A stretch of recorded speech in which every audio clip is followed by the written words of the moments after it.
All right. There we go. We are live here. You may have noticed by the title, we're going to be breaking down some Genshin artwork, talking about what sort of fundamentals they're using. You know us, chat. We are all about foundational principles. Mm-hmm. That's what it is. Those and modify them. Yep. Yeah, so we're gonna do a little bit of Genshin stuff breakdown, talking about some of the different tools and fundamentals and foundations that they're using. Hopefully, we can make it understandable enough. We're probably gonna be talking about like long and wide lenses. We're probably gonna be talking a little about symmetry. I see like a Dutch angle or like a tilted horizon in some of this artwork. We managed to find Hoyo.global. They actually have an official Genshin artwork page on their website that you can download high-res versions, and so we've been kind of looking at it. We've been going through there a little bit. Can I request Ito? Maybe I don't know all the characters. I have no idea who We're that gonna is. just kind of look around at the official art and kind of glean from that. I don't know if we're going to be talking about design or like character design so much as like what foundations they're using, right? Like why it's so important to understand and to learn foundation. Like, so I have no idea who that is. I apologize. I don't play Genshin. I've never actually played Genshin. I don't once. play Genshin. Christina played it a little bit in the past, but we get a lot of requests on stream to break down the style. A lot of people who watch us really like the style and want to draw it and yada yada. So we'll talk a little bit about it. Yep. So I think starting off, like if you want to study the Genshin style, but you have like no idea how to do it, how to modify your style to kind of mimic this, I can explain some of it. I don't know where you want to start. You ruined my free run time. I extended your free run time. Now later you'll be like, oh my gosh, I still have free run. Whereas you wouldn't be able to do that before. That's very true. Let me just kind of do a little face here real quick, and then we'll kind of get started. Genshin style is a very attractive style. It's just very solid. It's very solid. Very smooth, very solid. Mm-hmm. I just grabbed a little bit of artwork. I want to talk about some stuff. I do notice that in a lot of their official artworks, they use pretty wide lenses. They use, you know, it's all flashy like illustration stuff, so they don't pull any punches with the stuff that makes things really dynamic. Yeah. You get a lot of tilted horizons. You get a lot of really wide lenses. You get a lot of very dynamic compositions. I mean, this one particularly. This one's pretty dynamic. Let me download this. I'm just grabbing some artwork. Dang you. Okay, whatever that means. That's their That's name. not it. Homie, what? Hold up. Oh, it's Parade. Desktop wallpaper. Okay. Parade. There it is. I'm just downloading some of this. Yeah, no worries. Maybe maybe I can get started a little bit. You're not already? Well, I'm kind of drawing a little bit just to kind of get started Okay. and warm up and kind of actually analyze some of the style a little bit. What I like to do is if I want noticeable parts of the Genshin style and I want to study it, I'll kind of take a closer look at what's their line weight like, what's their eye shape like, how do they proportion the face, and I'll just make multiple attempts to study it. So what I'm doing right now is I'm trying to reverse engineer how they drew this, and it'll take a few tries. Like, this doesn't necessarily look Genshin enough yet, but with more tries, we can get to that point. So what I'll notice, specifically for this illustration and many others, but this one I think is just really nice, it has a good angle, everything feels really nicely proportioned. I will take a look at what's their cranium size. You know, what's their ratio from their eyes to the mouth to the nose and all that stuff, and then I will try my best to make my first best guess. You're drawing my favorite character. Oh, that's good. Glad to know that. That's great. That is great. I have no idea who it is. I don't know who By it the is. way, I just thought it was a really nice if y'all picture. start talking about Genshin lore in the chat, I will have no idea what you're talking about. Never played the game before. Yeah. But feel free to chat amongst yourselves and argue about who the best character is. I don't know. Hello. You're just about to go to bed. Hey, Katsua. Good night. Have a good one. Yeah, have a good one. Hey, we doing body too? Yeah, we're gonna talk. We're gonna talk about some specific stuff. Mm-hmm.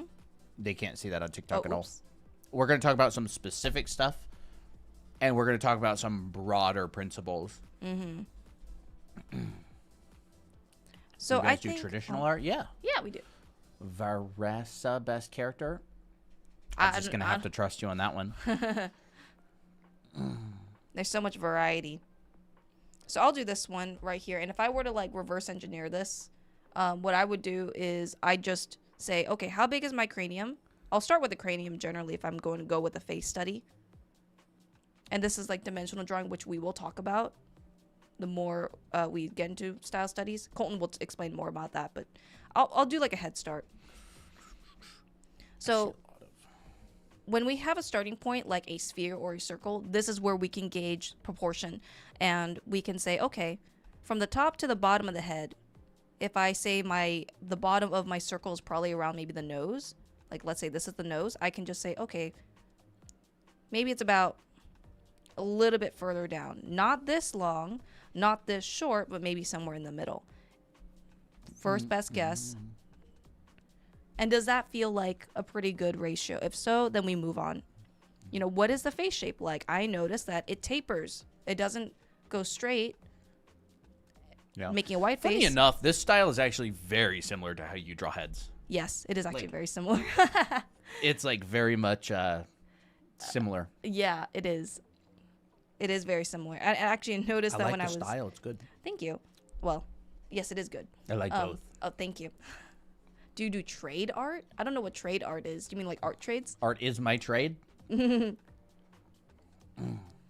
And so how far does it go? It goes below the nose. You'll look for certain markers. Like lick the nose and then see how far does that curve go. I noticed the curve usually bends around the mouth. Yes. The bend usually happens around the mouth. Yeah. And then when I move it maybe down, a little bit higher, a little bit lower, but I noticed I made the chin a little bit too long. Like you can see that really noticeably right here. So I'm gonna make it a little bit shorter.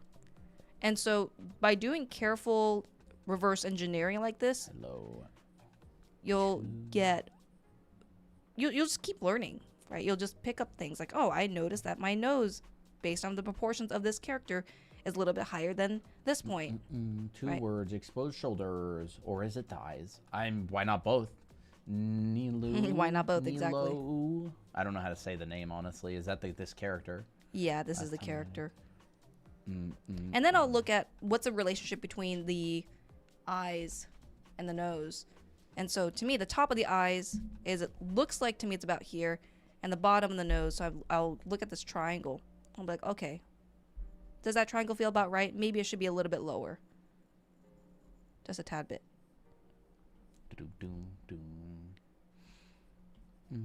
So each thing is just very specific. Colton, by the way, okay. Oh, Nilu, okay. Nilu. What's up? If you have more to say or you want to like kind of jump into a different topic, feel free to do that. I'll let you do your thing. Okay. And then I'll mark out, okay, here's my nose. How far is it apart? This is my center line. How far apart are both eyes? To me, they look like they're about here. So each time you're doing this, you're marking it out. And then you are then focusing on eye shape. What's the eye shape of this like? I can't zoom in any further, but to me, this looks like kind of like a half circle with a bit of a point to it. So add it in here.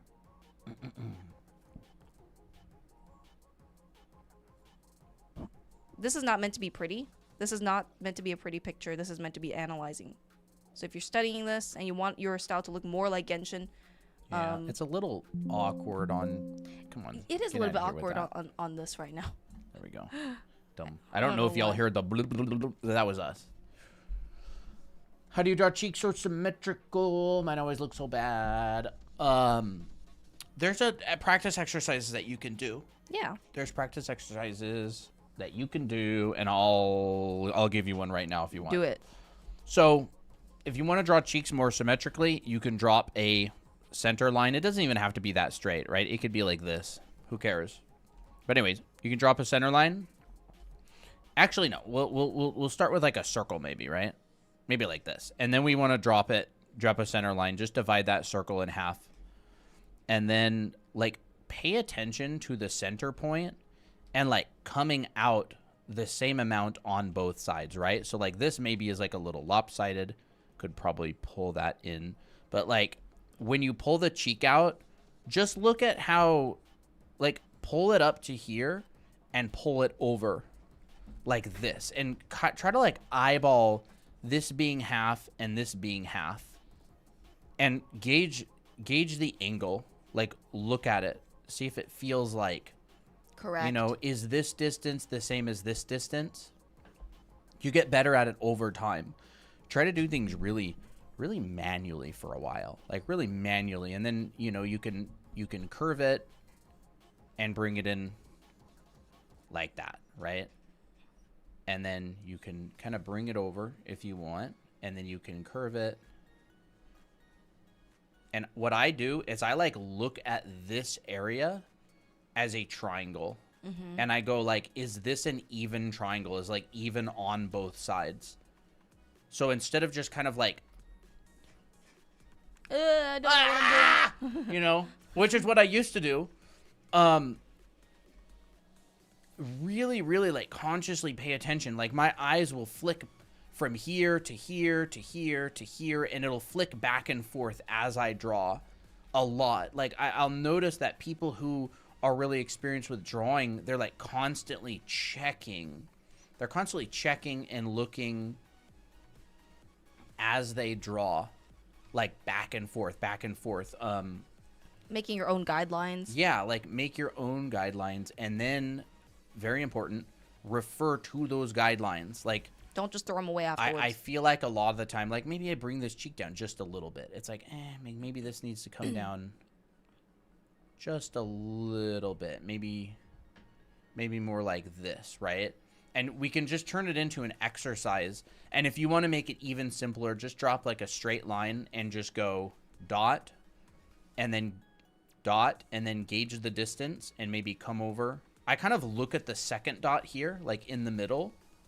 And then I'll sort of keep looking at that second dot and use my peripheral vision to see if they're like the same distance away from each other. So I keep my eye on this dot and I bring my cursor out here.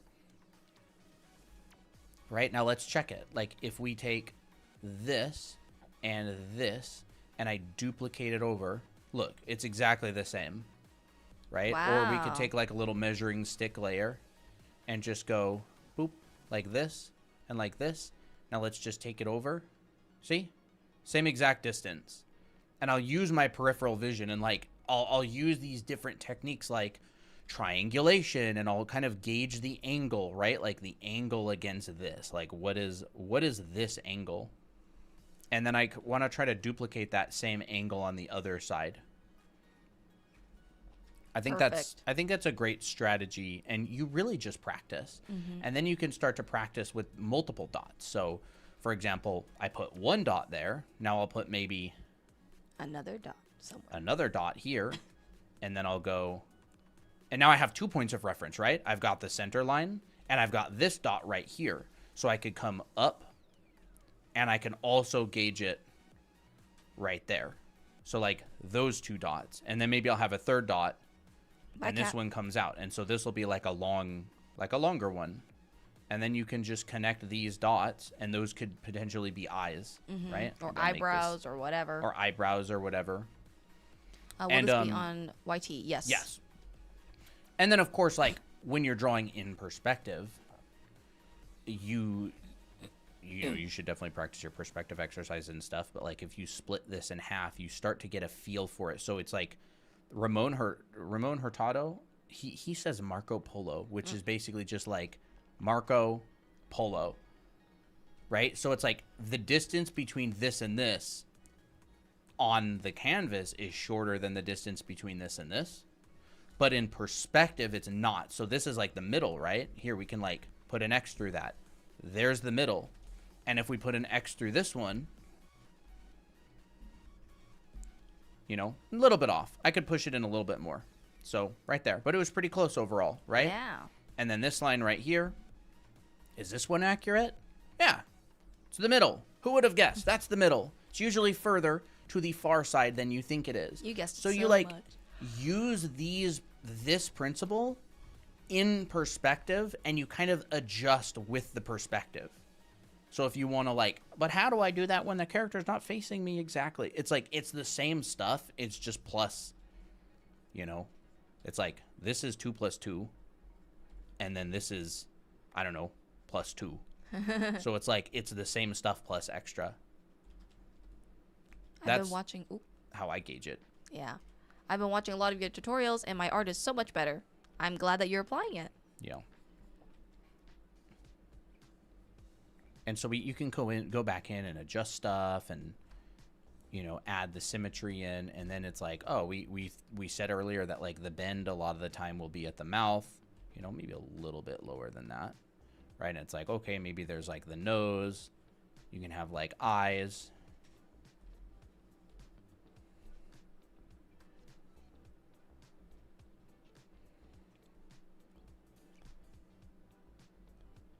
Then we can just kind of do that same thing. Like, oh, the ear, maybe about right there. Okay, about right there. And then where does it come down to? Maybe about the nose. Okay, right there. Mm-hmm. Hey, Tira. You know, maybe we just do something like that. To get like that symmetry in, right? Kind of looks like you a little bit. Yeah, it is me. Your tutorials make so much sense. I'm a little new to these lives, but so far these tips are great. Usually when I watch drawing tutorials, they're really confusing. Well, teaching is a skill, and Colton's a really good teacher. I'm still learning how to teach a bit more. But I'm glad that that these tutorials have been useful for you.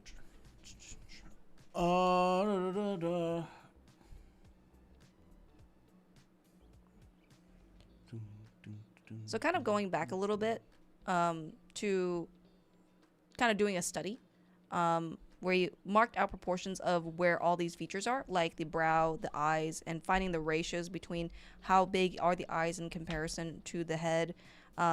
What's the distance between the nose and the mouth, right? It's not up here. You know, that could be a stylistic choice. It could be down here. That could be a stylistic choice. But they instead put it kind of somewhere in the middle.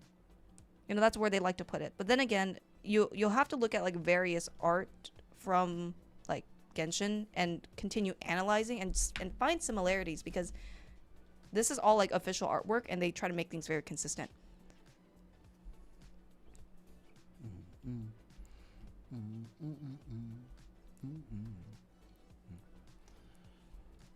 So then you kind of just fill in the blanks as you go on.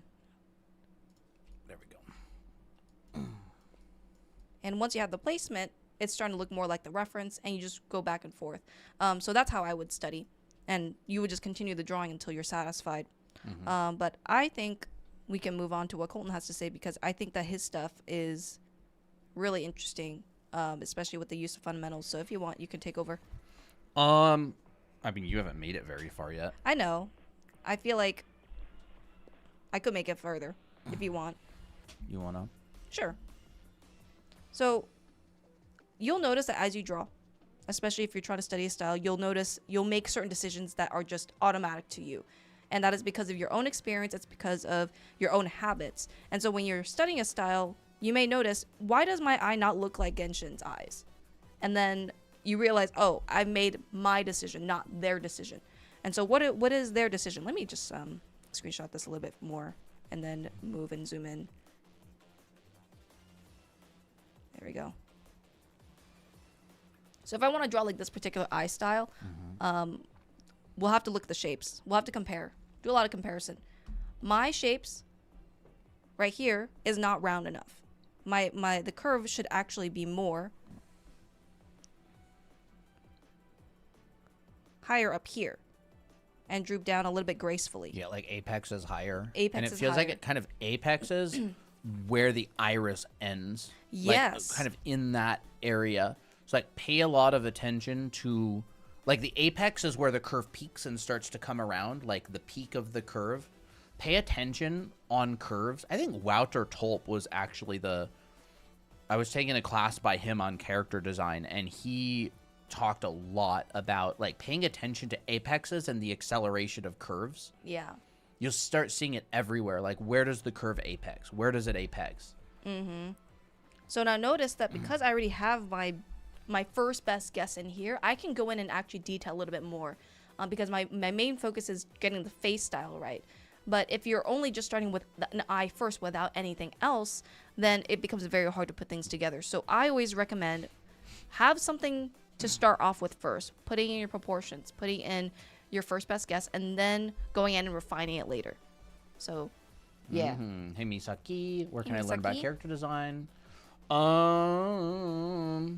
There's a lot of different places you can learn about character design.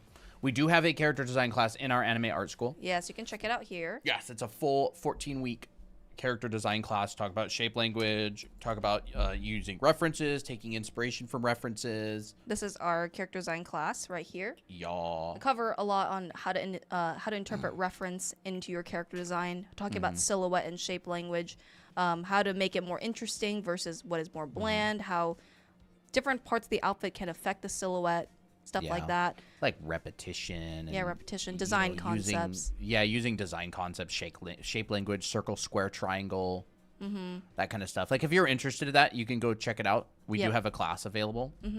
It's hard to find like really good character design tips though, because it's something that is very high level to do. Just want to. Yep. Genshin is very aesthetically focused, I think. Something that I've noticed a lot is they have a lot of attention to detail. They have a lot of like accessories. So like that's part of their character design, right? They're made to look aesthetically pleasing. So that's one way that you can approach a character design is through aesthetics, or you can go through function and then aesthetic as well. You get a lot of subdivisions as well. Yes. Like a lot of subdivision designing, which is like layering, like insets. Actually, let's look at that. Something. What I notice with Genshin a lot, right, is when they design something, they will use where's a good example on here? Like probably on the skirt or. Let me look for it. Yeah, like, so you'll design an area, right? Like, let's just take this. Let's just take, like, this, for example, right? You'll design an area and design, like, a simple, interesting shape, right? So maybe just go, okay, there's a circle. And let's put another circle inside it. We'll, like, subdivide it. And then we'll take another little circle and we'll put it in it. But maybe this one will be a little bit less. And then they'll go around and they'll go like, okay, well, on this, maybe we'll put some, like, I don't know, cool thing. like a drop kind of idea, right? Maybe like a drop.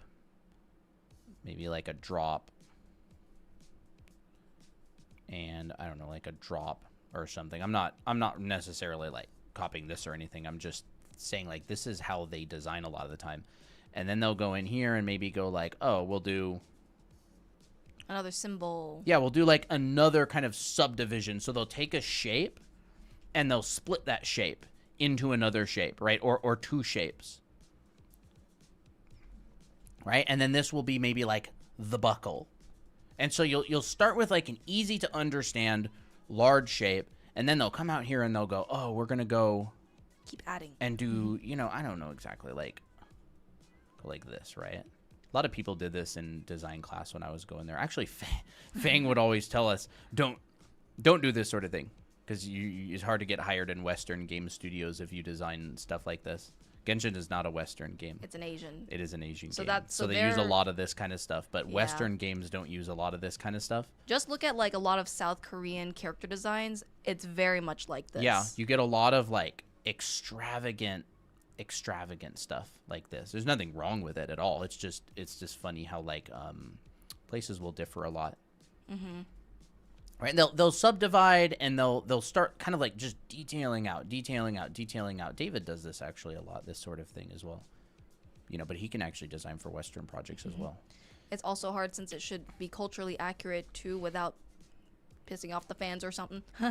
Well, Yeah, I mean, definitely, you get a lot of people who complain and stuff, right? Yeah, but there's like, always gonna be complaints. but like a lot of the time, people will just create up their own lore and stuff like that. But like, that's kind of how they design, right? So maybe this would be like the hilt of a sword, right? And this would be nice rendered metal, and they'd go, "Oh, this is." They're very much into the rendering as Yeah, well. like, oh, this will be metal, this will be metal, this will be metal, and maybe you'll have like a jewel. You'll have like a jewel in here or something. So like they design like this a lot, where they take a bold and like effective shape. You see it all over the place, Oh, right? there like, it is. like they'll take shapes that are easy to understand and they'll subdivide them and add different shapes. But like this is all based on squares, right? This is a square. This is a square poking into the square, right? And here's a square on the inside. Here's another square right here. And they do that a lot with like their outfits, right? Like they'll subdivide areas and then they'll decorate those subdivisions and they'll leave areas of like complexity and areas of simplicity. And it works really, really well. Like it's absolutely gorgeous. You'll see it all over the place, right? They have like a simple shape and then they're kind of like zoop, zoop. The details zoop. make it more complicated, but the overall general Yes, silhouette exactly. is simple. So if you can draw those primitive forms, right, like your perspective, your understanding of perspective or whatever, and then they'll just go like, okay, we'll have a thing around it, and we'll maybe have, whoa. Is there a reason why Western studios don't want this? That's a good question. I think it's just cultural differences. It is very, very, very, very hard to get hired in like a Western game studio with artwork that is mostly this kind of stuff. Like, I don't know why exactly. They're very different. Western game studios tend to focus more on different stuff. I haven't really worked on a lot of Asian games. I worked on a little bit. I worked on a game called Ender Zion, and it was a Japanese game.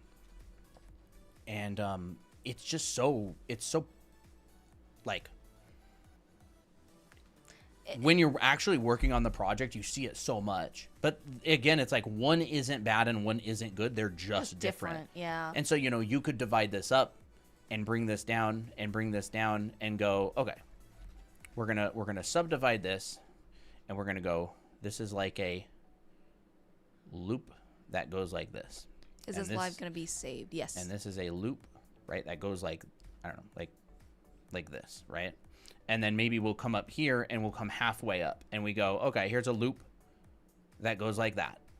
And we'll come halfway up of that one. And there's a loop that goes like that. And maybe we'll put like, I don't know, like a little jewel right here. Ooh. And like a little jewel right here. And you see how it's like, That could be a starts with bodice. this base shape and then you're kind of just subdividing it up in different ways.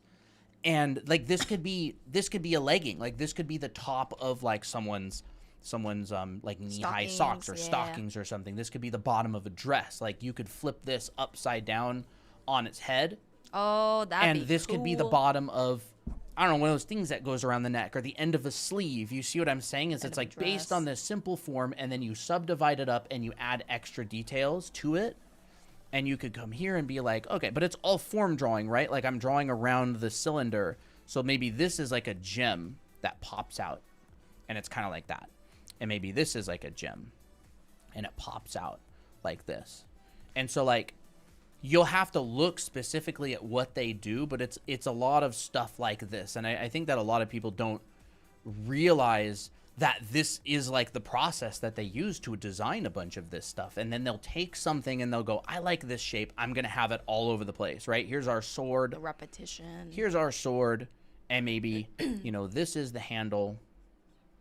This is the handle of the sword. And they'll go, I'm going to repeat this concept on the sword and have it on the end. So maybe we'll have, let's go ahead and, I don't know why I'm making this hard on myself by drawing this like at a 45-degree angle. Right? There we go. Here's the sword. And let's take this and find the center line and bring it up. And maybe we'll go, let's use that kind of like same concept where we come up, out, and in like this. And out, and in like this. Except, I don't know, maybe in this one we'll go, oh, this is going to come out more. Right? And maybe this will be like a jewel. And maybe this will be a jewel. and maybe this is a jewel right here. And so we come down here, and of course, you know, we can render this like metal, make it feel very, you know, metallic and everything. Can you go over what a Western game would do? Fox asks. Probably not, because we're talking about Genshin today. But like Western games are going to focus a lot more on probably like historical Accuracy. like historical accuracy. They're going to make like Assassin's Creed, and it's going to be based on a very specific time in history, or like generally speaking, right? And They're probably gonna go more practical, like grounded. they're going to bring someone in-house who is an expert on medieval weaponry from Nordic countries, and they're going to stick really, really closely. Like, just look at something like God of War, right? Or look at something like, you know, that, like, that's just how they design. It's, again, it's not better or worse. It's not good or bad. It's just different. And so whenever I worked on Western games, they focus a lot on that sort of thing. And then whenever I would work on more like Asian games, they do a lot of like this stuff, right? Like I would honestly say you probably have a lot more creative freedom in these kinds of games, right? And again, like It's all about the shapes. here's those, here's that. This is all subdivided, right? Subdivision. You're taking these simple shapes and you're subdividing them up, and you know, using the rules of like, I don't want to say it's a rule, but like using the principles of like big, medium, small, and close together, far away, and simple and complex. And not to mention, this piece is very well made. I mean, they're using a wide camera lens. Like, look at this, right? You got this lady right here, and she's so close. You got so close. I don't know their names, so I'm just gonna say, you know, person A and person B. She's probably Blue hair, white hair. 6 oh no, I almost said it. 6 to 8 feet away from blue hair. 8 minus 1. But compare their head sizes. Whoa. Right? That's a wide lens. Foreshortening happens very fast in a wide lens. So the artist that made this knows perspective and camera lenses. So you've got wide lenses. Your vanishing points would probably be within this shot. Like, you might get one on this end and like one on this end. Like, those vanishing points are really, really close together because it's a very wide camera lens. And what happens in a wide camera lens is you get very fast foreshortening. See? In fact, it's probably literally that, now that I think about it. Oh. So the artist who did this artwork knows this is a wide lens. So they're going to get character foreshortening that happens really fast. So if there was a character standing back here, they would literally be like this big. Wow. Like, okay, so let's just see, right? So her legs are here, it comes up to there. Let's just say she's like twice as tall as this hand railing, maybe like a little bit more than twice as tall. So we come back here. Here's the hand railing, right? A character is going to be like this big right here, which is already way smaller than her, which is way smaller than her. Oh my So you're going to get a goodness. character that's the size of this character's head just because you're using such a wide lens. And like this, the artist knew this when they drew this. They're just like, yeah, I'm working in a wide lens. And so if you want to do Genshin like artwork, you've got to learn your perspective. You've got to learn what like a wide lens versus a long lens is in terms of like where your vanishing points are, right? Like if you're drawing a box and it's in a pretty wide lens, your vanishing points are going to be very close. And if you're drawing a box and it's in a much longer lens, your vanishing points are going to be much, much further, right? So these lines are going to converge much, much more slowly than these lines, which are going to come to a vanishing point quickly because this is like, you know, wide lens and long lens. And this person is using a wide lens because your vanishing points are quite close. And what that causes is it causes your characters to get smaller very, very quickly as they get further away from you. And so it's just a bunch of stuff that I'll notice in these shots. And like, you know, a person standing back here is probably like, I don't know, Really small. that tall. Wow. The size difference is insane. Yeah, and You so don't notice you know until that you actually do it. absolutely. That goes into your foundational skills, your perspective, 1 point, 2 point, 3 point, your lenses. And we haven't talked anything about color or composition or anything yet. We've just been talking about perspective for a little bit. And a little bit of design as well. I think that'd be kind of cool to flesh out that little symbol. Yeah, and I really like this, right? Like, they'll take the characters' like characteristics and they'll go, oh, we got a heart. Like, how do they do that exactly? Huh. Like, we got a heart, right? Cute. And they'll take this character's symbol and they'll go, this is our design tool that we're using. And so they'll take it and they'll duplicate it all over the place and they'll put it everywhere, right? They'll go like this and that and that and this, and they'll say this character has these hearts, and so that maybe is like their little logo or something. And they'll take this symbol, and they'll put it on their keychain, and they'll put it on the side of their purse, and they'll put it all over the place, and it's like there's their logo for this particular character. And so keep an eye out when you're looking at a character. What are the things that tend to show up? What design, what shapes are they using, right? Like, you get these very intricate, flowy, look like hair, flowy things right here, right? Like, oh, this comes in, and this comes back that way, and this comes out that way. And she has like almost like wing looking things, right? So it's like you'll see that a lot, and it's like all these intricate details, but in reality it's just a larger shape most of the time. Like a large shape, like the end of a dress thing or whatever, and it's like subdivided. And then they'll like add some sort of shape language inside of it, right? Like maybe it's like based on spheres or something. So they'll go like, or clouds or whatever, right? I do notice that her design kind of has cloud motifs, and so they'll kind of morph that idea, and then they'll just kind of do it in their own interpretation. Yeah, and you'll get a lot of stuff like this kind of stuff, like these larger shapes that are broken up, and so they'll go, whatever. This girl's got a skirt, and she's got these things coming off of it, like this, and they all look like this. Mm-hmm. What's X for? What? What's the X for? Oh, I guess it was just to mark it. Oh, okay. Like ding.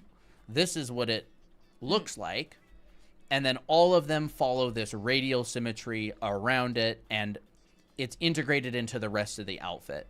So if you want to design characters that are Genshin like, keep an eye out for stuff like that. You get a lot of subdivision. Even her tattoo is very similar to her dress. Yeah, like this to me feels very much like this shape language, and you get a lot of this kind of stuff. So you don't going want on right like here. Markings that are contradicting. If you want to design like a Genshin character, if you want your character to feel cohesive, yes. Right? You don't want like super jarring symbols that are, as Colton said, contradicting. Yeah. So you'll see a lot of this kind of stuff, like multiple layers, 2, 3. Instead of just one, you can add multiple, right? Or instead of just a circle, you can add a circle within a circle with little stuff around it or whatever. What program is that? This is Photoshop. Yeah, I'm in Photoshop right now. And you'll see that like that same symbol is right here, that symbol's right here, right? You've got this kind of like diamond shape language. Right? There's her symbol again. And of course, all of the principles that we're always talking about on stream, reinforcing the form using the cylinders, right? All still applies. I'm not reading chat, by the way. So yeah. Another game with an interesting art style is Zenless Zone Zero. I suggest checking it out when you can. I heard of that game. Cylinder. Very aesthetic. Another cylinder. This. Look. This is the exercise, chat. The Look. exercise. Here's the hook. What is that? What exercise are we always warming up with on stream? Zoop. Zoop. Zoop. And then if you want to make it a little bit more advanced, you can make it 3D. And so you can go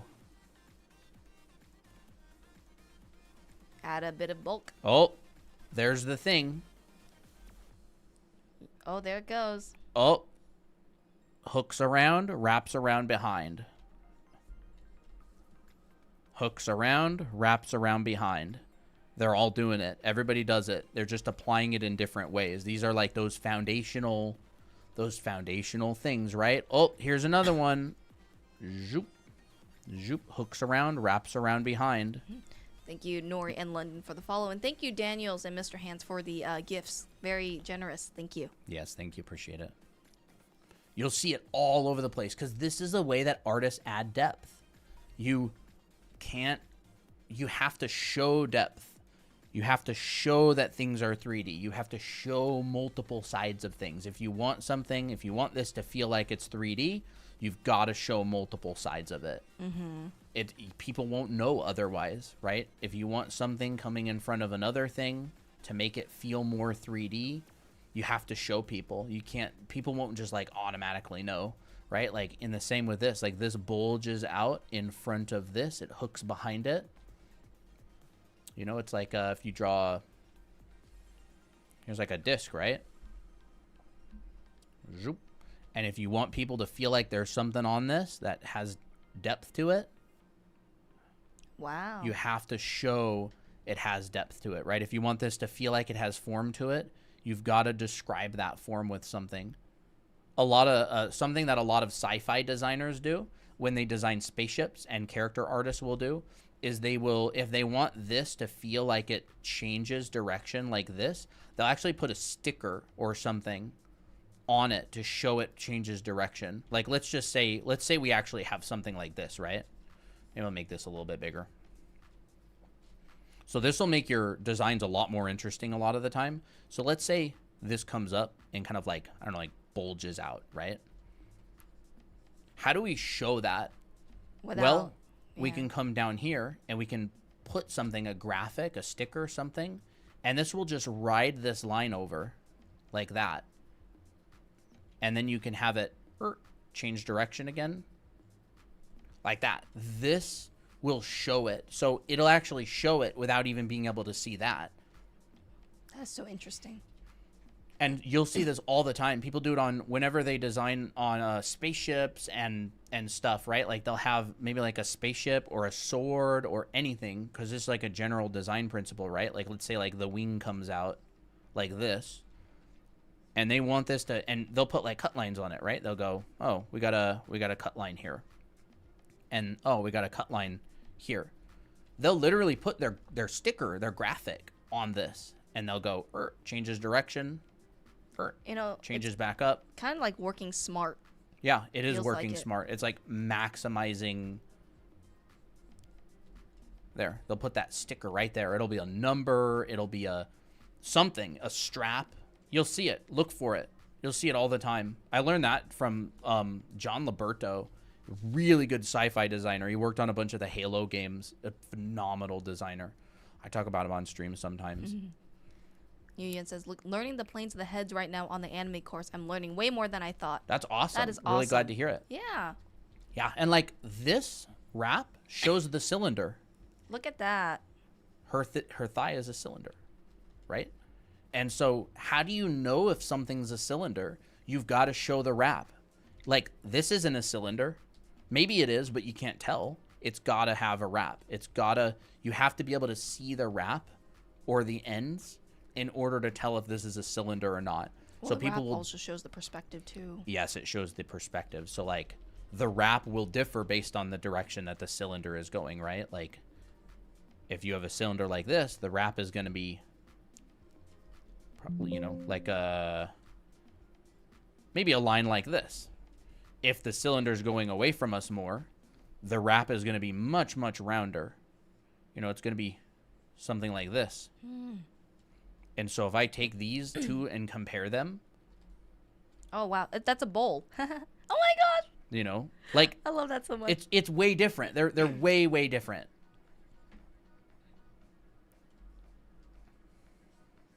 Hey, Pompoof. What does he remind me of? He like reminds of Ninja Bowser Turtles. Jr. or something. Yeah, that's. I was I don't remember what reminds me Bowser of like a Jr. turtle looks like. character, but I didn't know who right? it was. It literally is Bowser Jr. And they're doing it all over. Like, Yep. here's yeah, that, people right? don't add that enough. Here's a little overlap in the clothing folds. Whoop. Even this. The Yeah. pectoralis coming up. Boom. Cylinder. Or at least a section of a cylinder. Mm-hmm. Here, you got to show this stuff, right? Even these little wraps right here. They don't miss any opportunities.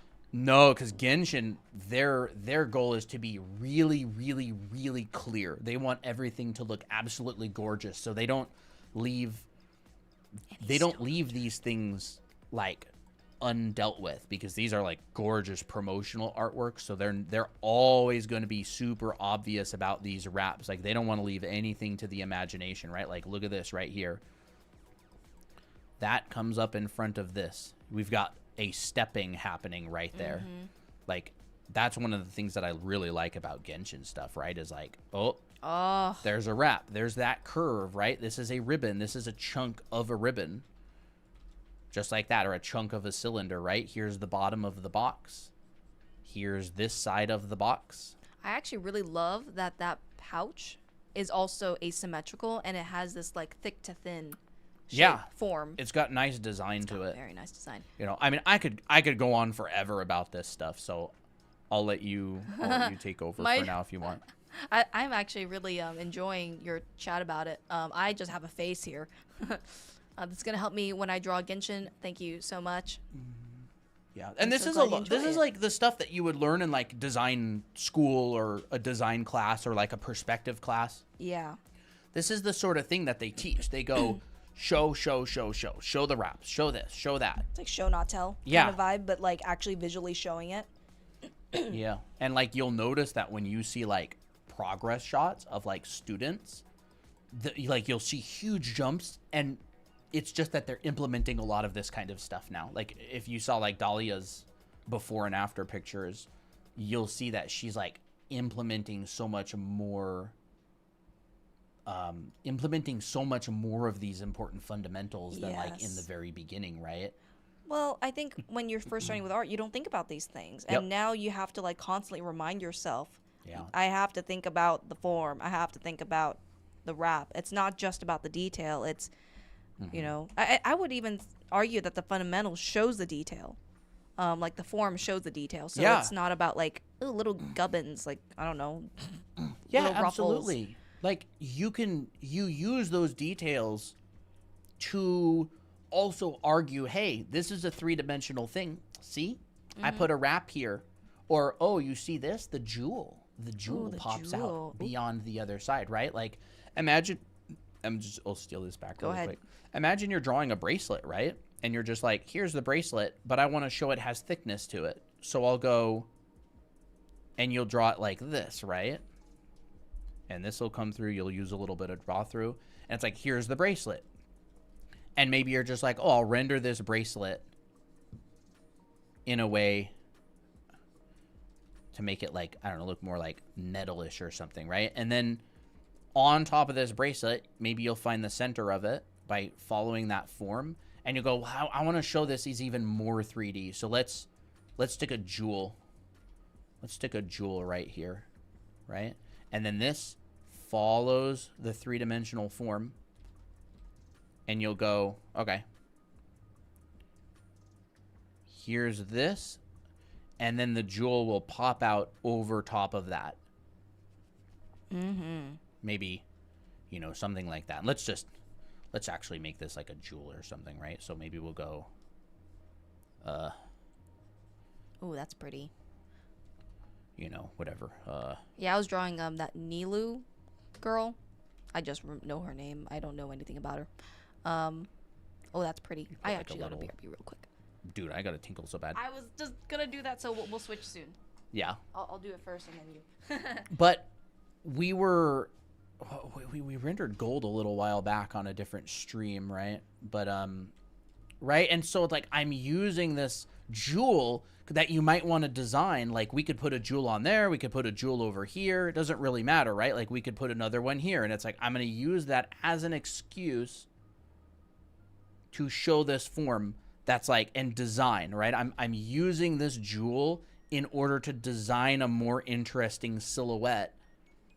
And this may go on someone's wrist, right? And this jewel can be any shape you want. It can be this. And I'm like, it's 3-dimensional. So is my jewel going to look like this? Well, maybe.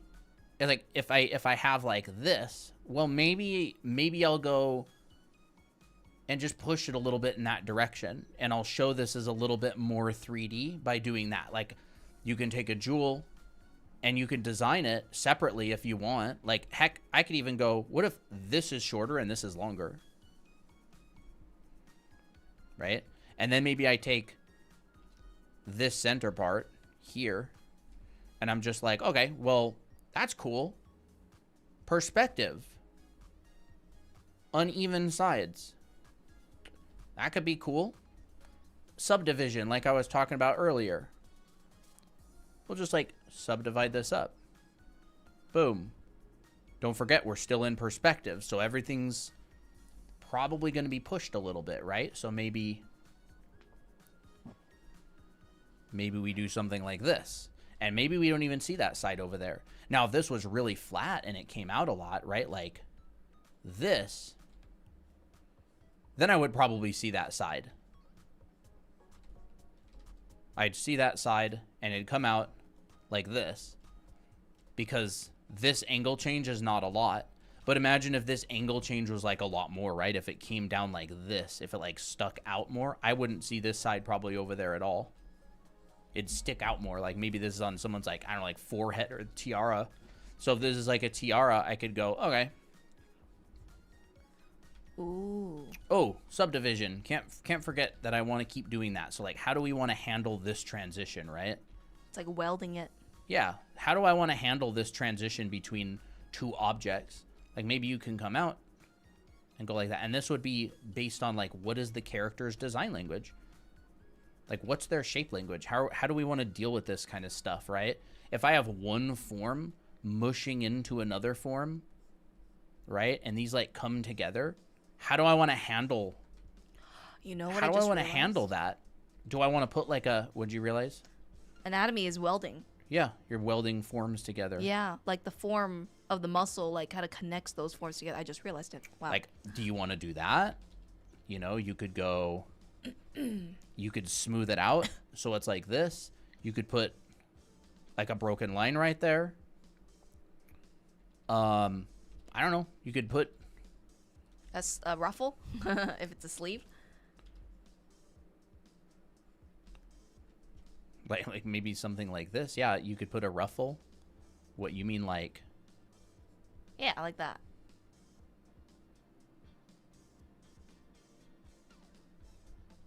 Yep. Like that. Like, how do you want to merge these two forms together and design the interaction between these two things? Like, think about how do these forms come together and what's the transition between them look like? Because like a lot of the time, like things have to be connected in a way. Are they welded together? Are they like what way are they connected? So like maybe, you know, you could have like a little bolt there. You probably wouldn't have one in like a Genshin type game.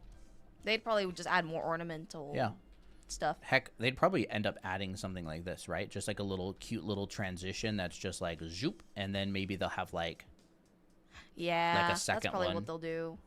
Right, and then maybe they'll go and they'll have a diamond here and a diamond there, and so maybe like this would be like a tiara or something. Pretty. So just like, and figure that out by paying attention to the artwork, like to the character designs. They've got these really nice character reference sheets uploaded online, right? And again, like this stuff it's resolved in like an anime way. Like you don't have to physically make it work. You can just kind of push it together and be like, you know, it works. Yep. Someone asked, what about line art? Do you mean like line art in the Genshin style? I've actually been noticing a little bit. Genshin style has very thin line work. They don't have like a lot of variation in the line thickness either. So everything's very consistent. I think they rely a lot on their rendering. That's what I've noticed. Yeah, they do rely and the a lot polish. Yeah. So you can just like observe. I mean, there's definitely going to be like some variation. If you look at like Klee's hand, for example, that little area where it's curving, by the thumb, by the edge of the thumb, you'll see like some line variation, but overall it's very thin. Yeah. Very, very thin. It's quite rendered. Yeah. It's The more line weight rendered is than- more of like a little holding line. Yeah. So line work isn't just aesthetics, it's also function. So think about like what's the purpose of your line work? Like is your line work just to hold the drawing together? If that's the case, then maybe it won't be very flashy. Yeah. Wonder if you guys also teach color theory. Yes. Yes, we do. We teach a lot of color theory. Yeah, we talk about color theory quite a lot. I love you guys' stream so much. I don't get to watch much though. Well, that's why we have our YouTube channel. So if you want to rewatch these streams or rewatch any of our streams, you can go there. It's Draw Anime Academy on YouTube.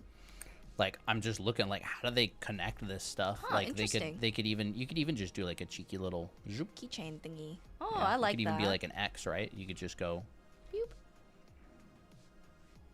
zoop. Like Yeah. you could do that. And it depends on the character design, right? Like and you'll probably just want to use it consistently across the entire design.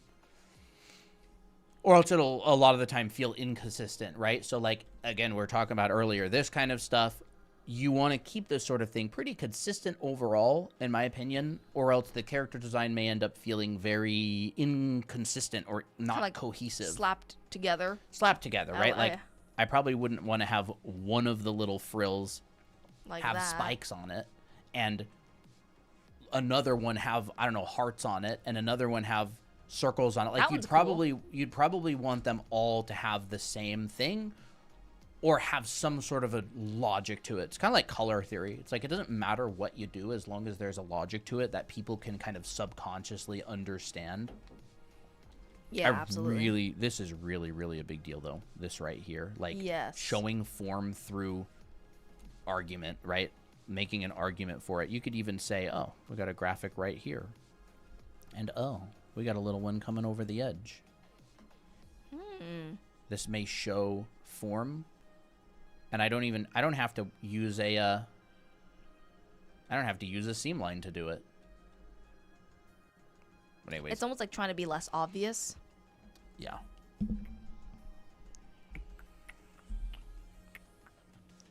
I'll notice that. Oh, I'll tend to make my eyes a bit bigger than how Genshin does it. Genshin kind of likes to make their eyes a little bit slightly smaller. It's like big, but not as big.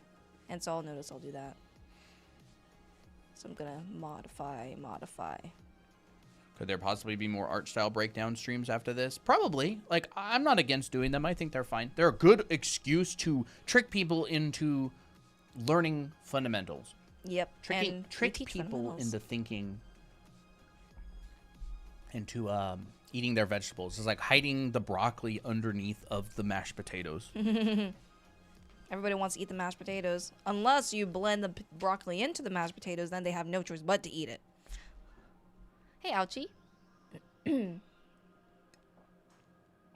So anytime that you're studying a style, whether if it's like studying the design or like the fundamentals, like what kind of techniques do they use, take your time. Take your time. Even if it takes weeks, I would say I would rely more on quantity when you're studying, because like you have just more chances to learn. But on some parts you stay more on quality. So maybe on some studies you do a sketch for maybe like 30 minutes and you're like, okay, I'm going to spend 30 minutes on this study. You know, that's maybe like considered quick. And then maybe another part of the study you're like, okay, I'm going to spend a few hours on it just to break things down and manage it, right? I need to do more of that, to be honest, because I want to kind of break away from my usual style. My usual style is very like comfort zone-y. It's just basically what I always do on instinct. So even studying styles like this has really helped. Just kind of get out of my own zone, I guess. It helps me to get out of my own head, not think so inwardly. You're just thinking, you're just being inspired by the world. That's not you. So, have you done or can you do Honkai Star Rail sometime? Is that like a similar style, chat? That'd be kind of interesting if it's different. It's very similar. It's probably style. very similar. I think they use different shapes and stuff because it's more of like a fantasy sci-fi game or something. I don't know if it's considered sci-fi. It's probably like considered like fantasy. I don't know. Yeah. I'm sure there's experts out there who know. And it's very interesting that the top highlight up in the eye, based on the image, is not the brightest. It's actually the one on the side, which is a very interesting stylistic choice. Kind of like that, actually. Like, what did I hear? Like, Star Wars technically isn't sci-fi. And there's like a specific reason for it. It's actually like Fantasy? I don't remember. I heard that before. I heard of that too. Like, I think Star Trek is sci-fi, but Star Wars is not because of like a specific reason. Is it I'm sure some nerd like, out there knows. Is it like the magic system? Maybe. Because they have like a whole like force thing, like a religion. Oh, it's not like Star Trek does. Yeah, they are made by the same company. Yeah. Speaking of sci-fi, we should get Elliot on sometime. His work's so good. That'd be so cool. That's like, he's a really high-level sci-fi designer. Like, really high level. I caught a Christina mistake. Not mistake, but Christina decision. I make my mouths kind of big. I just realized that. So I'm like, ooh, Genshin doesn't make their mouths that big, at least for this kind of expression for this drawing. So, oh, now that's looking a little bit more accurate to Genshin style. Yeah, if you want to practice a different style, try drawing it and then look back and forth between your drawing and the drawing you're copying and go, what decisions did I make that overrode what they did? And why? Like Christina was just saying, she's like, I make mouths big. Yeah. They don't make them that big. And I if make I mouths want to kinda- be more that style, I'll make it smaller. And probably maybe thinner. Because I just realized I made mine a bit too bowl shaped, like wide bowl or deep It's a bowl really good way to observe and kind of catch these things. Yeah. It's really good. I'd love to learn the Animal Crossing art style. That's cute. Oh my gosh. That'd be Ouchie, of so course. cute. That would be so fun.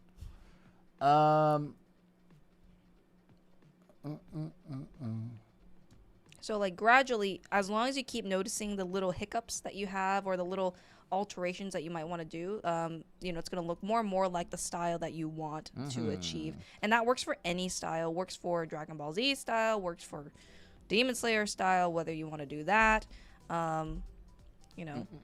Sally Art Lab says, what brush do you use in making line art? Does it require different brush in making light art and render? It really depends on the effect that you want, but on stream, generally, we're pretty much just going to use This brush here. the brush. The brush. The brush. Y'all. Which is available for completely free here, or you can go to our Discord server, type !brush in any channel, and the bot will respond with the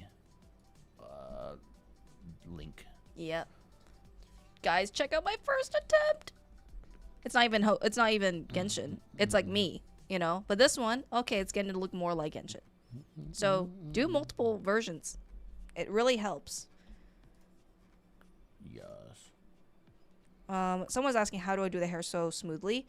A lot of it is, for me, when I look at this hair, for example, I'm trying to find the main gesture. Like, what does this main shape look like? And I want to match my lines to that curve. Yeah. So I will notice this and this. So I'm like, okay, I noticed this. She's looking for like the what is it, like the least common denominator line, right? Yeah. Like, generally speaking, this is a giant J. Yeah, it's a giant, fat J. Yeah. It is. Or generally speaking, it's a really long line that's slightly curved, and then it gets more curved. And it's like she kind of finds that. Yeah. She kind of finds And I'm not that. worried about, but what about these like little strands? Like, no, not yet. Not yet. Because you can always split this later. Like, I can take this. If I have this and it's the correct size and it's the correct proportion, I can go in and be like, okay, I notice a little strand here, so I'm just going to chop it off. I'm going to split this. Okay, I noticed this larger strand here, but then there's like a medium strand kind of hanging out here. And it's super easy to like modify. So I say simple shapes first, simple forms first, then divide. That's just going to make your life so much easier. And even if you don't get it completely correct, that's okay. Right? You're still practicing. Hey, Tallyman, thank you for the follow. Thank you. Thank you for the follow. Suspect Mark as well. Thank you for the follow. Brush. You can get the brush for free on the link on our profile or in our right here. That's the same one. Drawanime.com. It is Google Drive download, so you'll have to open it in a new tab, Yes. or else it'll give you a bunch of numbers and characters and stuff. Yep. But yeah. What are you on about, Fox? Genshin, PMOs, they added sci-fi stuff and space things. Oh, did they? Genshin did? That's cool. Okay. Expanding their universe. Yeah, I find that, like, doing hair, there's really, really good exercises for doing hair that are, like, try to find that longest strand, like, all the way from the source, all the way out. Like, if you're drawing hair, it's like, try to find that one longest strand, or if it's like a wave, it's like, oh, maybe like that, right? And just remember, it's like, it's hair, so it's all coming from this kind of spot up here. It's hard to draw hair without like a head. I know, because you're like, where's it coming from? Right? It's like, oh, maybe this one comes off and goes like that. Think of like hair extensions. They come from like a weave or something. I've never had hair extensions. I should probably get some. I wouldn't know where you clip hair in general. Yeah, I generally draw hair like that if I just don't have a head. Oh, I love that curve. We'll just like put a little tuft or something that it comes out of. Have you guys done a full anatomy tutorial stream? Yes, we have before. We've have several already recorded on our YouTube channel, so you can go check that out. It's also Draw Anime Academy. And if you see ones that are labeled like Anatomy Mondays, we'll generally cover a lot of anatomy stuff there. We also have classes on anatomy, and we also have a live class on anatomy and figure drawing coming up Friday. So if you want to check that out, you can and look at the signups. You can go to our profile right here, drawanime.com. It is going to be the teal button.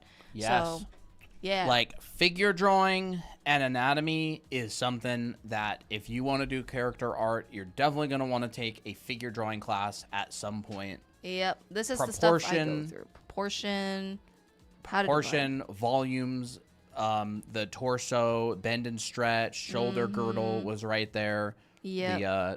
The shoulder the torso anatomy as well.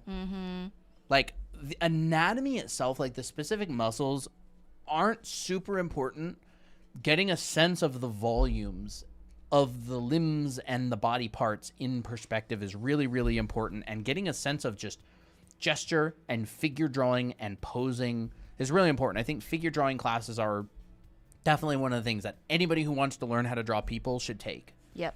It focuses on like holistically drawing the character, and then you can learn the little bits and pieces, like pieces of anatomy and stuff, and then they contribute to the whole rather than take command of the drawing. You don't really draw figures by sticking a bunch of muscles together. You draw figures by constructing a figure, and then you can imply muscles on top.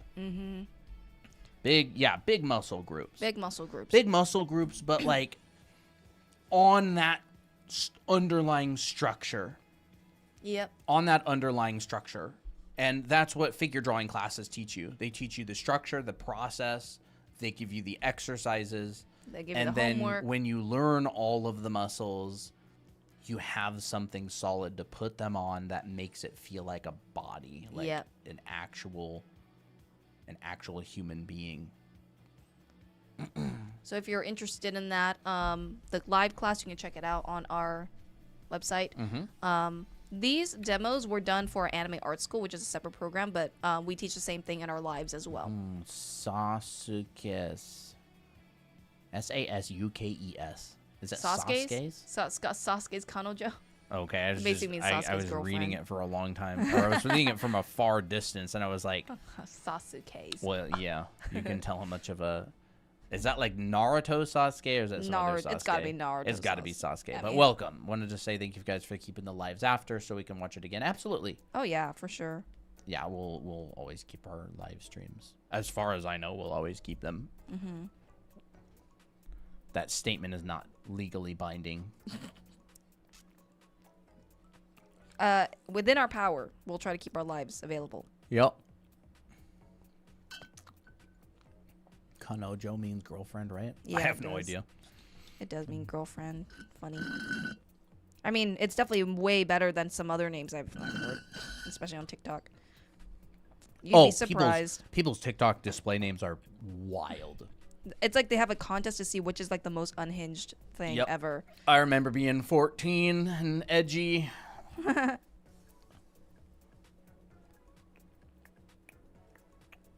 And so then what I do afterwards is I'll do like, oh yeah, here's like the drawing study part. And then I'm like, okay, well now I want to color like Genshin. I want to color like this style. So like, how do I analyze that? And then so every stage of the study that you do, it's like multitasking. You're just like, okay, now I did the drawing part. Now I'm going to study the color. And because you already have, the color reference, you're like, how do I study that?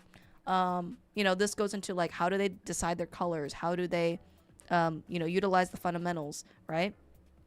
Thank you, Sally. Let me go and Hey, Rewrite Sonic. Can you draw Rewrite Sonic? I don't know what that is, but we don't do requests. Guys, don't be scared about the detail in these kind of characters. It's just stuff. It's just stuff. Does YouTube allow name changes without creating a new account? Probably not for what you have. Maybe, actually. No, I think they do. I think they do, because remember, VO changed. Oh, yeah, they do. They do. I think you can, yeah. I think you can change it whenever, right? I have no idea, though, so don't take my word for it. YouTube shows us your @ handle. They don't show your display name.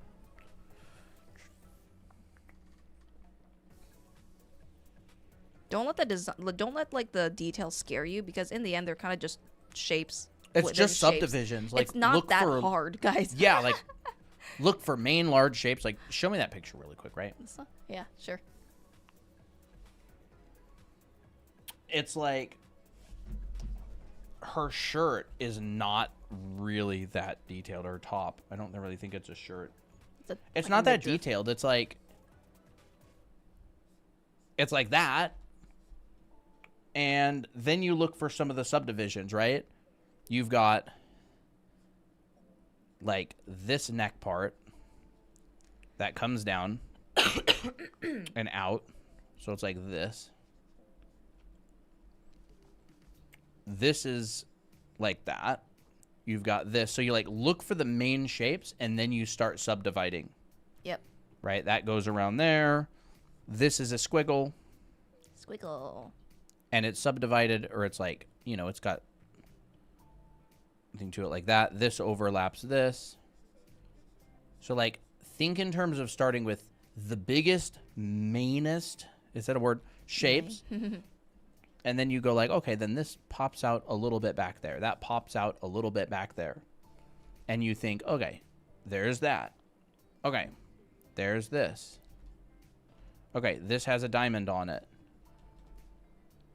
This is subdivided as well. And it has like, one line. I'm just doing this super fast. Yep. Has one line. So that pops out like that. One line here. One line here. I don't have the reference. I think it's on the official. Oh, I'll look for it really quick. It's kind of on the upper rows. Probably is really far down. What the heck? Scroll down a bit. Scroll down a bit. I don't know if it's gonna be in the same spot. Oh, there it is. Middle, lower. That. There. Yep. Okay. I don't want that. Copy. Okay. It's a very pretty image. Yeah. So let me just take this and, I don't know, delete that out, right? So it's like you're looking at her shirt. And like, again, we're thinking large masses. It's not really a shirt. It probably wouldn't be considered a shirt, right? Like there's this and there's this. And then there's a little one and a little one. And then there's a bigger one up here and a little one. And a big one and a little one. So like, again, you start with that like main shape. Main shape.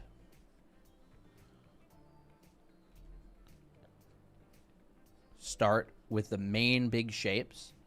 What components are there in the outfit? What are the main things? Yep. Come down here, and then it's like, we've got this, and this comes down like that. I'm not looking for details right now. I'm just looking at, like, what are the largest singular shapes? They can have other shapes covering them, but, like, what are the largest singular shapes, right? I may want to come in here and just adjust it.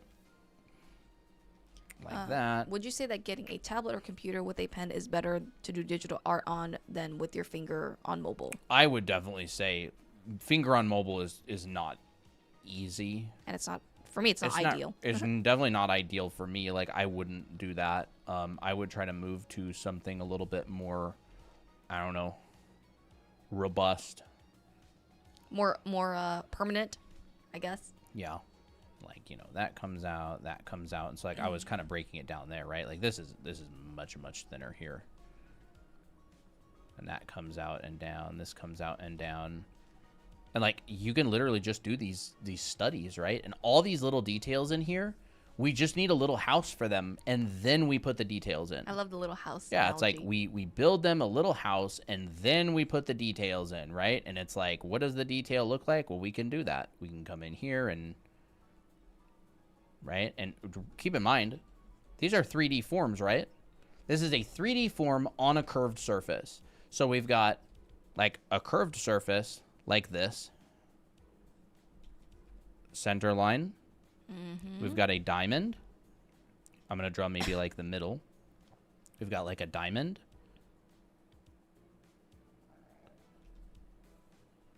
And then you'll see the other side probably a little bit. It's like a nose. Yeah. Like, so it's a three-dimensional form on a curved surface. So when you look at these things, don't just think, oh my gosh, details, Think like, lines. I'm going to break these down into main forms. What do I got? I got the neck thing, and it's like, what is that called on the medieval thing? Does it start with a C? I don't remember what it was called. Something. Collared? Peculiar? I don't know. Medieval armor. Gorget? No. Wait, yeah, I guess it is. It kind of looks like one of these to me. Like, it looks like it's inspired by this sort of thing. Yeah. Like, these, but it's, like, more decorative. Like, this kind of thing. Yeah. They're really cool. Right? And it's basically, like, a cylinder that kind of flares out. So we can break these forms down, and it's like, here's our cylinder. This top part is a cylinder. And then we go like this. And it comes up and around, and it comes up and around, right? Like this. So this strip right here has this on it. So I'm like breaking it down into like the main large forms that we're dealing with, and then we're going to deal with the details, and this will make it a lot simpler. A lot simpler, right? So it's like main forms. Do we worry about all these little interlocking things right here? Not initially. They make very, very little difference, like visually, in terms of main forms, in terms of like main details. So if you're wanting to study and do your own designs, like think about this big stuff first. Big, important things like, oh, that's a chest, and how does that roll over? Yeah, and then this all gets covered by a big gemstone. A big like sort of stone right here, right? And again, we're subdividing. Like, remember, like almost all the gemstones that they do are like, here's the gemstone, 3D. Here's the area around it, right? Here's the thing that it's in. I'm sure there's a name for it. If this gemstone is facing me, it looks like this. If this gemstone is rotated,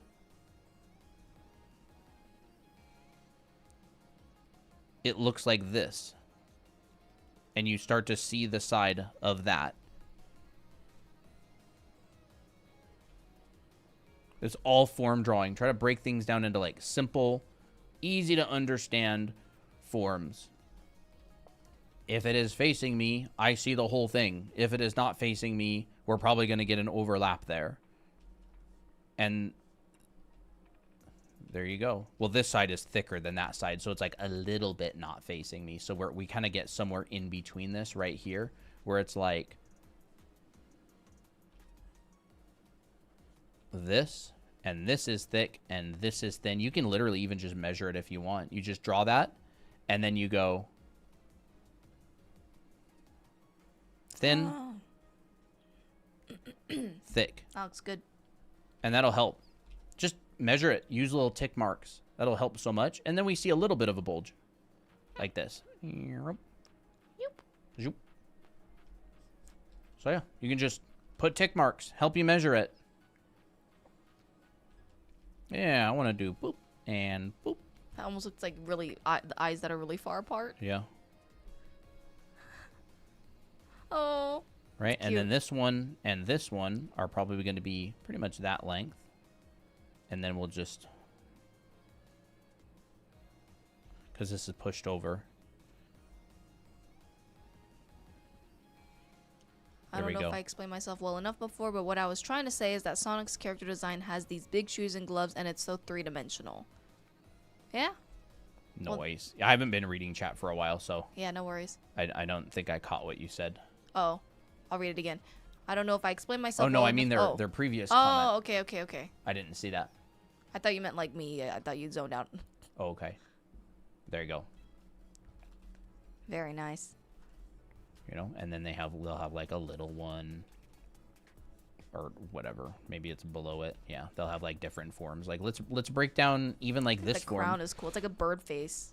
It does look like a bird face. So, like, what is that? Like, what is this form exactly? Well, to me, it's like a triangle. Kind of hard to see there. There we go. We've got like this triangle, right? Here's a triangle. And there's a littler triangle in it. So maybe I'll just like connect that and erase most of it. And this one is kind of like that. And it comes in, looks like that. And then this comes down. Triangle's a little bit higher. So we'll go like that. Kelly says, hi from Netherlands. I appreciate your tutorial so much. You've helped me a lot. Thank you. You're welcome. Awesome. I'm glad to hear it. I'm so glad. Right? So how do we do that in perspective? Well, you know, we can just draw the cross section of that. I'll just draw this smaller. We'll draw the cross section of it. And then we'll draw this across. And here's like this part. Zoop. And then there's like this part. Zoop. Zoop.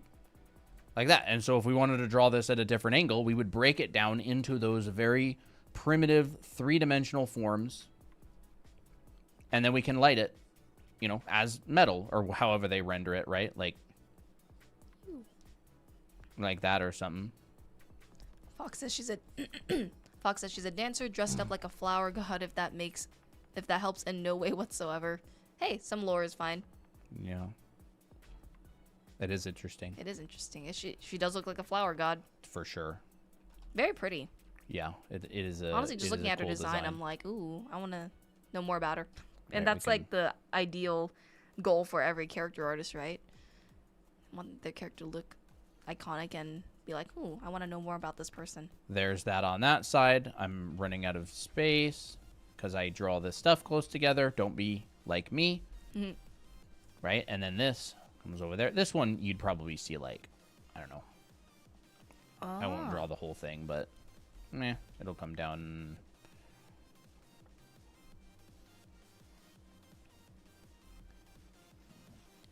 I drew the bread the other day. So much fun. Oh, you mean the buttered bread that Colton drew? Yeah. I remember that demo. Do I still have this up? No, I don't. Somewhere. But anyways, so like think about these things in 3D forms and think very, very, very simply at first. If you think, oh my gosh, this looks so complicated. The rendering. It's literally not complicated. This is super, super simple. It's just a cylinder and a cone. This with a cone on it, right? And then you subdivide and you make these, I thought I saw a light flicker or something. Oh. You make these overlap, and you can cut this up, right? Using your drawing skills, you can go half like that, and now you can pull these down to the ends. Oh. Right? You pull these down to the ends, and you can put a wrap around this, and now you go, here's the middle, middle, middle. Oh. Wait, is it kind of slanted or no? What's kind of Is it slanted? like radiating or okay, no, it's fine. You know, I'm not like drawing it exactly, Yeah. but. What program do you use? This is Photoshop. Oh. Right? It's all geometry. And then you can decide that like this one overlaps that, and this one overlaps that. yeah. And then if you want to add a little bit of flair, add that little you add sticky that. bit. You can add that. It's like it's primitive form drawing. What are you drawing? This cuff on this character. Right? You can add a little overlap there. So like if you're having difficulty drawing these things, just draw the very basic form. Right? Zoop. Zoop. Yes, your tutorial was so helpful. I used the techniques you teach us in other drawings too. There we go. And now guess what it is? It's a metallic cylinder, which means zoop, zoop, zoop, zoop. And that's basically how they render it. Honestly, Kelly, if you want to show your bread drawing, you can put it on ArtShare, on the ArtShare channels in the Discord. That'd be fun. And tag Colton.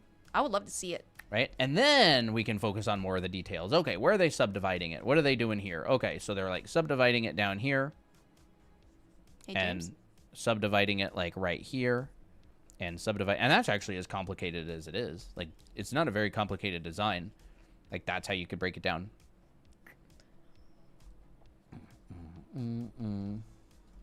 So then this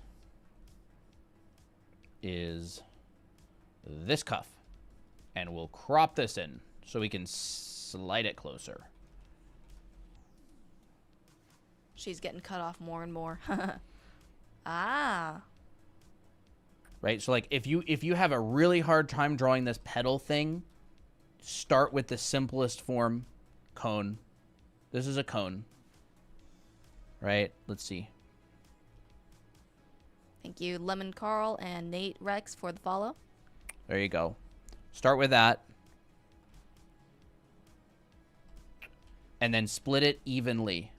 So you can draw the top and you can also draw the bottom like this. And you can split it as many times as you want. You know, you could split it 5 times too, which is like you draw like a star. Here, how do you do this exactly? You can draw like a like a sucker star. or flower petal. Yeah. Right? And then you can split it 5. That's not right. There. It's kind of along that edge. But I don't actually know how many she has around her wrist. Let's see. 1, 2, 3, 4, 5, 6, 7. It's either 7 or 8. Right? So we can go zoop, zoop, zoop, zoop. Cut it. Bring these all down. Zoop, zoop, zoop. Right? Put another marker. Zoop. And then you just can do this. Zoop. Come on. There we go.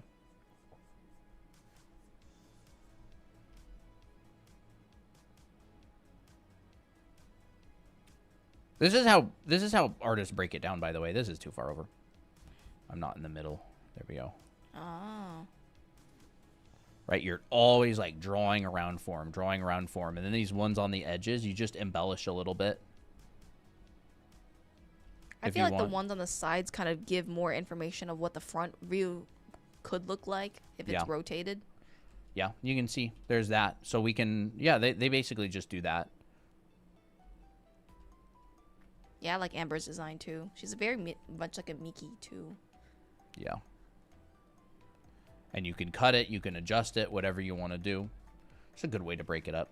I had a teacher in art center that was kind of did this little demo where he like explained that, except I think in his demo he like broke something up like a cylinder.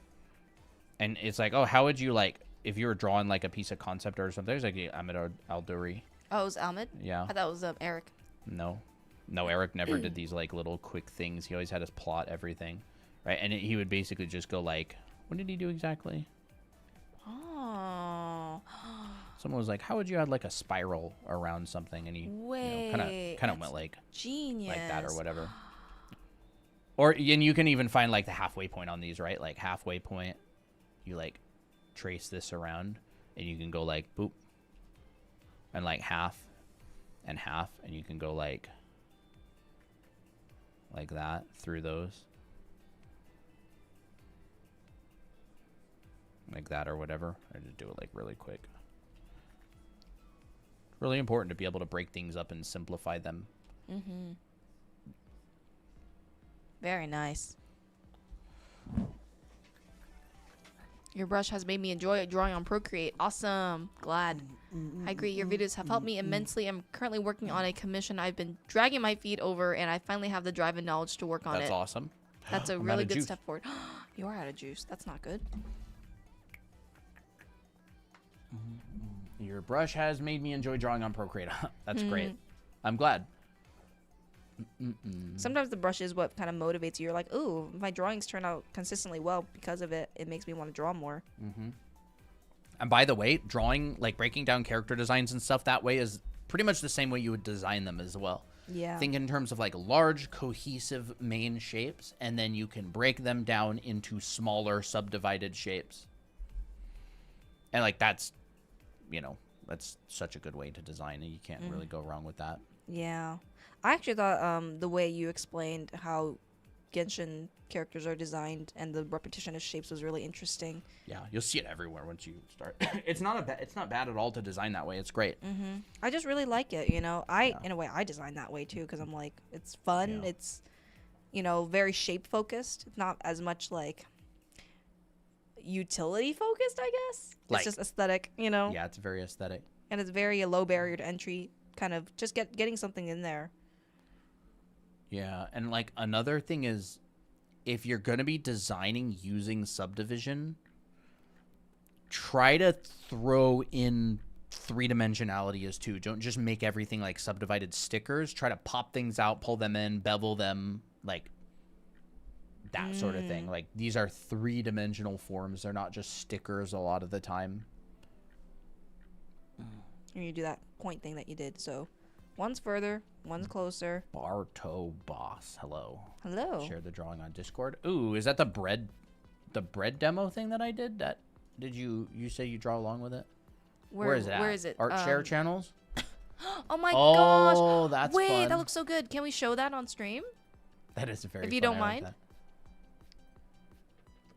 Ooh, nice. That is really, really good. Oh, I love drawing bread. I'm gonna try to get as many people drawing bread as possible. So the fact that you drew the bread is a huge win. I'm super impressed with this. I would just You'd be a joy to have in a class. yeah, absolutely. How to stop struggling with anatomy and proportion? You keep doing it. Keep doing it. Keep doing it. Pay a lot of attention to like how long is the arm compared to the leg? How big is the head compared to the rest of the body? Like how do you if you cut things up, where's the middle point of it? There's a really, really good set of proportional measurements out there for characters and people, and they're pretty understandable. I would focus on that sort of thing. W for bread, absolutely. Yeah, bread is great. Bread is life. Have y'all taught how to do dramatic lighting? We talked about it a little bit in the past. Yeah. Dramatic lighting, generally very high contrast, and Dynamic angles.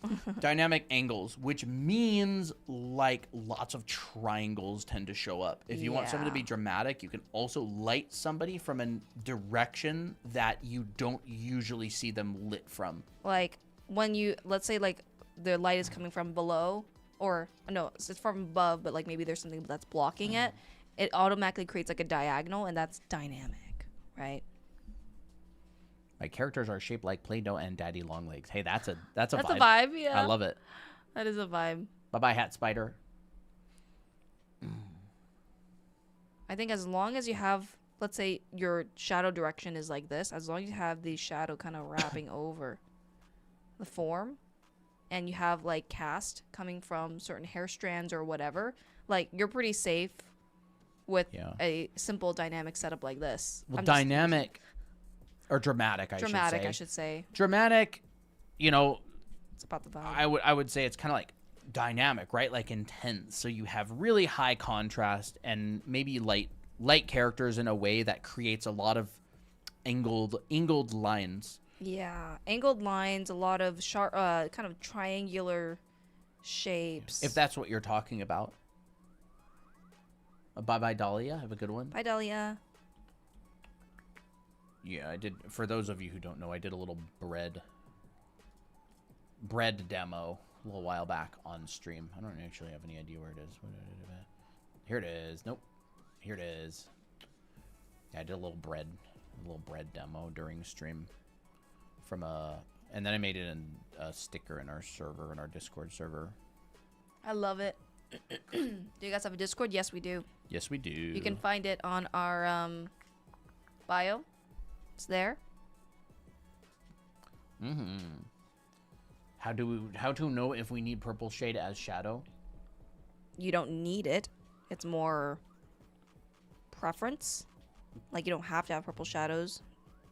I think purple is just a fun way to like show warm and cool. Yeah. Well, purple, if you need to go into cooler than red, you can go towards gray or you can go towards purple. Mm-hmm. And if you need to go warmer than blue, you can go towards purple as well. Or you can go into gray. So, like, it's not necessarily like when do you use purple. It's like if you heat certain colors up, they will move into purples. And if you cool certain colors down, they can move into purples. I shouldn't say they will. They can move into purples. For like, example, here. I hate to give such like a vague answer, but color relativity is like really important. So like if you want to use a warmer color than like grays and blues, you can use purple. And if you want to use a cooler color than reds, you can use purple. Yeah. So like it also depends on the base color of your thing. So like if you have red hair like this, but the atmosphere is blue, some of that blue will blend into that red for the shadows and create a shadow. It'll probably create some purples. Yeah, it will create some purples. You know, you mix those, you know. Oh, do like the palette knife thing. Oh, I was like witch's brew. Oh yeah, like witch's brew. You mix those blues and reds together, and you may get some nice purples. Mm-hmm. So like, there's a lot of situations where you could make the argument. So it's like a lot of it is up to you. Like, when do you want to use it? And then you could probably make the argument.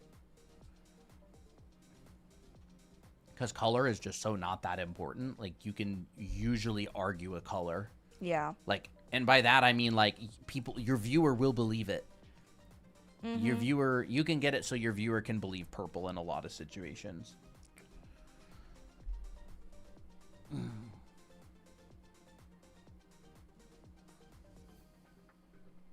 Toby, are you still here?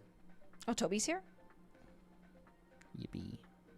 Yeah, Toby messaged me earlier. He's like, I'll put your stream on in the background. I didn't know that. Yeah, nice. Yippee. Wait, did you actually change your YouTube username to your name? What was it before? Something that I just did not recognize as Toby. Tarby. Everybody say hi to Toby. Is a Colton student. One of Colton's students. Mr. Blue. Oh, okay. Oh, okay. That's right. That's fun. Tarby. Yeah, Toby's on YouTube chat. He's doing homework. What term of Art Center are you in now? 3, 4? Wow. Crazy. For those of you who are wondering what brush I did for the drawing and the coloring, it's the same brush. It's just You're this. making your website? Whoa, for? what? Question mark? For like are you asking me? Portfolio? Toby. Do you play Genshin, Toby? Hi. I feel a kitty under my foot. I do too. Is it Toby? Toby. Oh my god. Speak of the devil. Let's get him out here. Toby. Toby Chubbers. Come here. There he goes. Oh.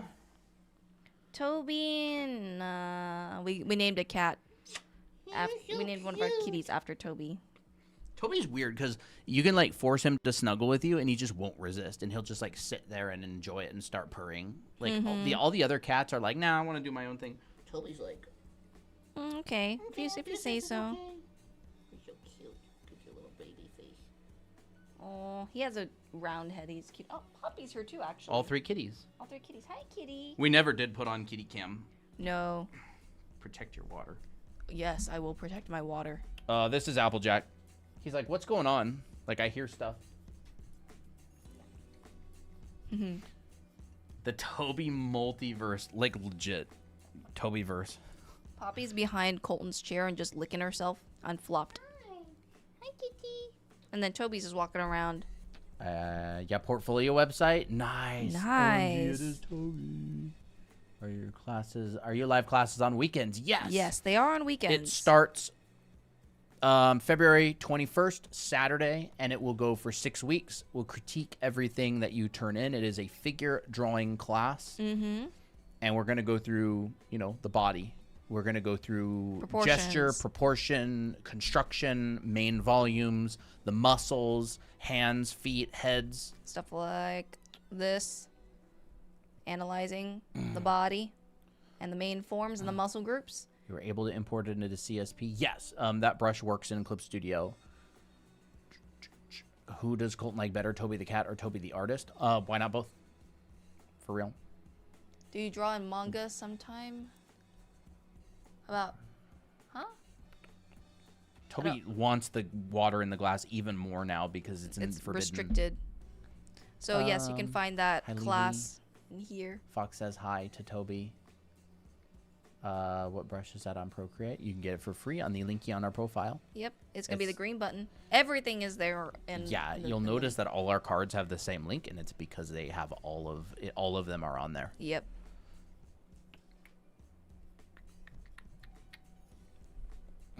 It's available for IBIS? No, unfortunately not. It's an ABR, so anything that accepts an Adobe brush, Procreate, Clip Studio, and Photoshop, as far as I know.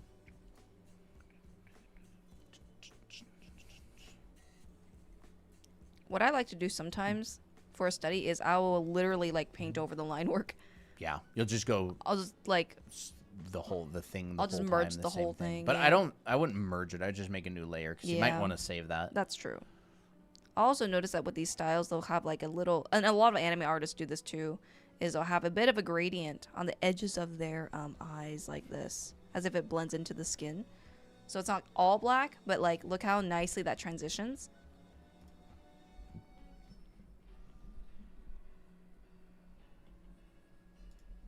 And then with the eyelashes, it's kind of like that neutral dark color. It's not pure black generally. Oh, hatching. What is that noise coming from Applejack? He's stretching. When I turn off my line art, I get a little jump scare. Oh yeah, it's like a écorché model. Apple. By manga style, I mean black and white drawing. Okay. Yeah. Yeah, you can hatch and stuff. Are you asking how to shade or how to hatch?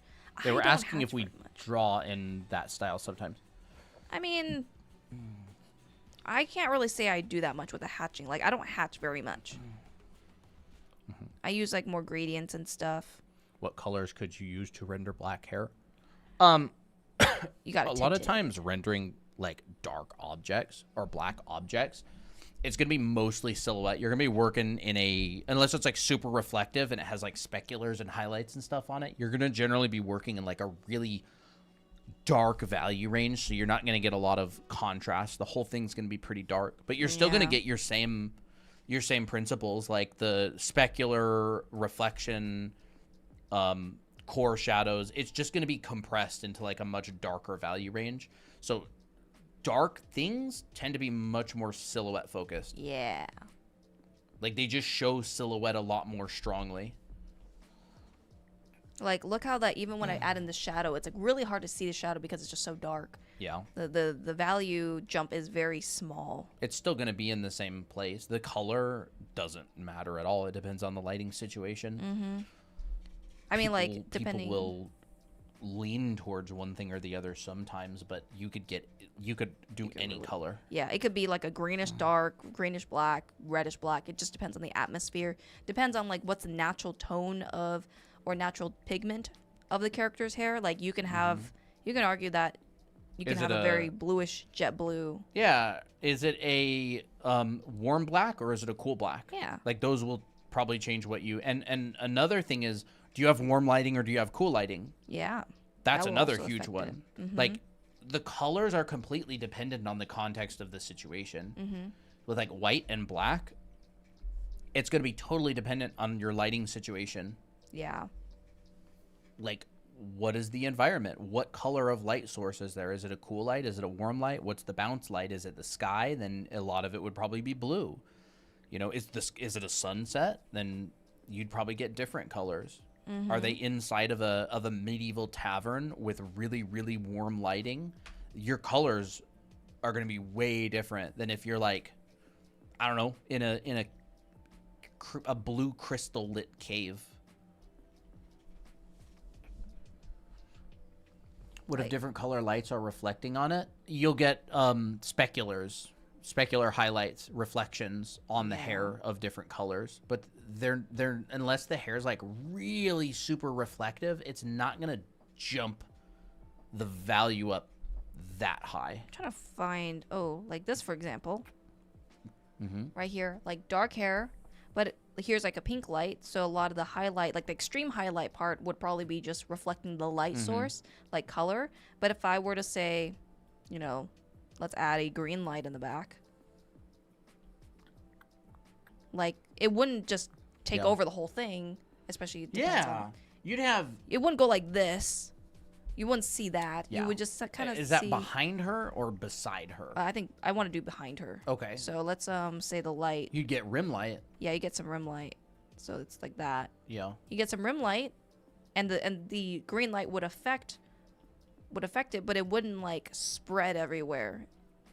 I mean, Yeah, it just it depends on wouldn't. what kind of light it is. It wouldn't overtake your art unless the green light is really, really, really, really bright And big. and big. But But if you you're know, like, if it's behind the head, like even that to me is it's a bit strong. I mean, design wise it's strong, but like you could have that happen. Yeah. I don't know if I would design it that way. Here, you do it. Like you might just get something like this. Like you might get right here, you might get like a little specular. So instead of that, I mean, you could I get kind of either. want to see what it looks like. Yeah, I kind of like that more. Like, and a lot of it is up to you. Like, how do you want to design it? What do you want to show? Because, like, you can get away with a lot of stuff. Like, who's to say the light isn't a little bit more towards the front?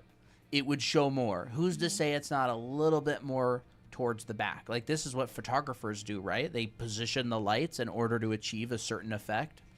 Now, if like, let's say the light was like towards the front and it's very big, you'd kind of Yeah. get more of like a spread. But It would fill. It would a fill. lot. Yeah. Now that would be a bit more confusing. I don't do very much stuff like this, but that would kind of be the logic. I would say, Yeah, and people will often use those speculars, not speculars, the rim light to pop out something from the background. Photographers do it all the time.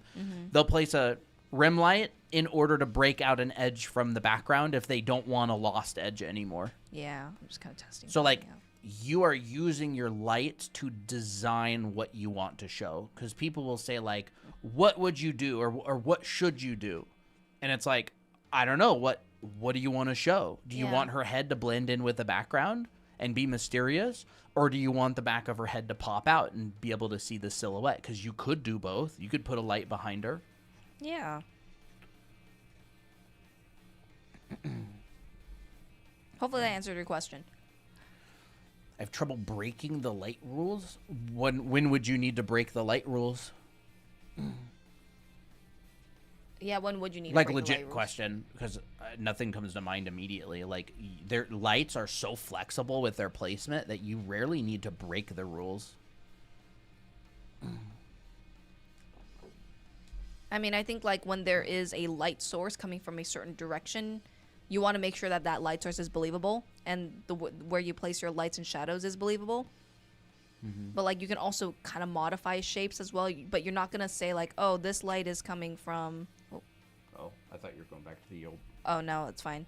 Like I'm not gonna say breaking the rules would be like saying you have a light, like this light isn't actually over here, but rather it's over here, and you're like, wait, but that doesn't make any sense. Why would you say that this light is here, but it's over here? If that makes sense. I feel like people rarely have trouble breaking the rules. It's following them.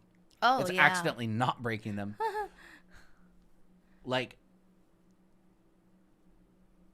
they break the rules on accident every time instead of not breaking them. Because, like, breaking them is, I don't find very difficult. It's like following, and I don't even want to call them rules, right? But it's like the physics of it. Mm-hmm. I find it's very difficult to adhere to those physics consistently. How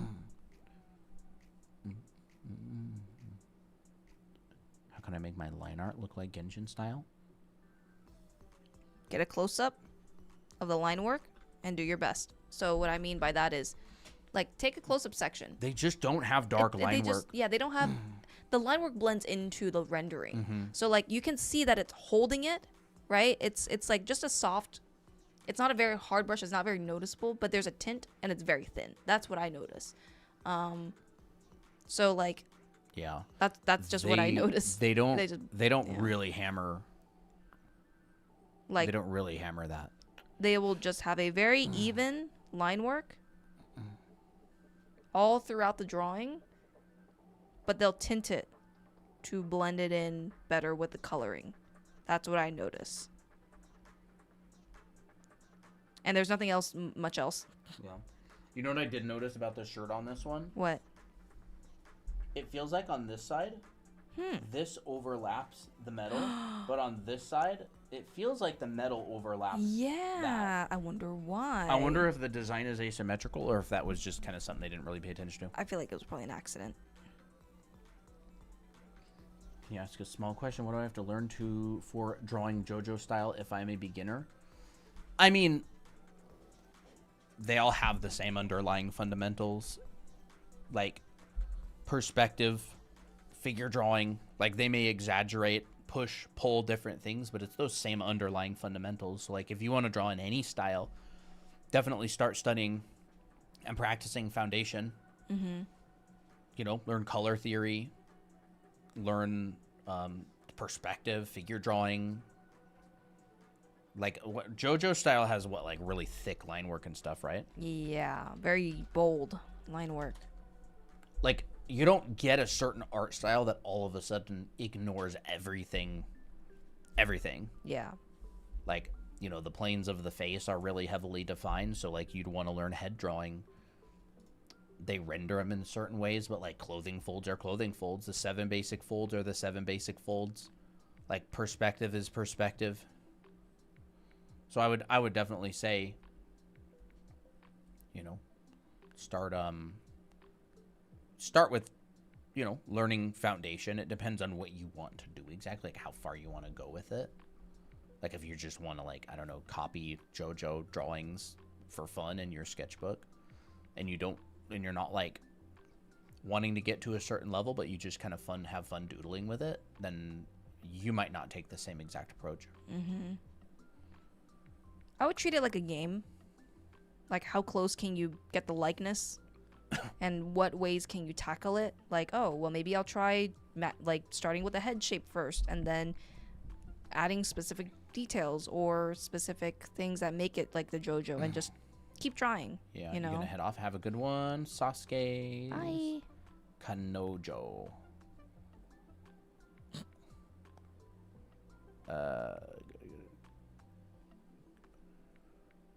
Would they sketch in like folds, then paint it out, or just leave folds for the render, they being the Genshin style? I'm not really sure exactly what you mean. They sketch in and then paint it out, or just leave it for the render? I mean, if you're talking about, like, do they draw the folds and then they erase it out in the rendering? I mean...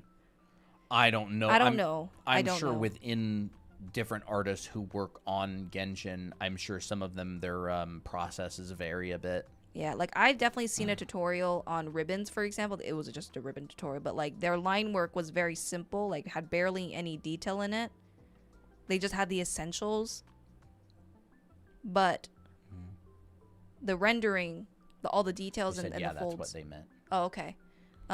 With the details and stuff, they would just paint it in. But the line work is very simple. So like instead of literally drawing the fold like this and being very descriptive, they will color it. I'll use like a. It was a strong red light from the chest area that I wanted it to not light anything on top. You could make it a spotlight instead. It was spotlight. So like, I'll wait for Christina Okay, I'll be kind of quick about it. to do her thing. But yeah, you wouldn't have to break the rules at all. You could just make it a spotlight and it wouldn't shine. Kind of works like a flashlight, right? If you turn the flashlight on and you hold your hand like at a 90-degree angle to the right, you're not going to get your hand lit by that flashlight. It's going to be pointing straight. So you could easily make the argument like whatever the lit thing is on the chest, it only points out in a cone and ignores anything up here, or if you don't want the lighting to go up there. So that would just be like spotlight lighting. You could definitely make that argument. So like notice that all the details that I'm adding is just within the shading. I do that quite often too if I'm feeling kind of, fancy and more rendery. But like that's definitely what artists would do. Mm-hmm. And then you could add like your highlights and stuff.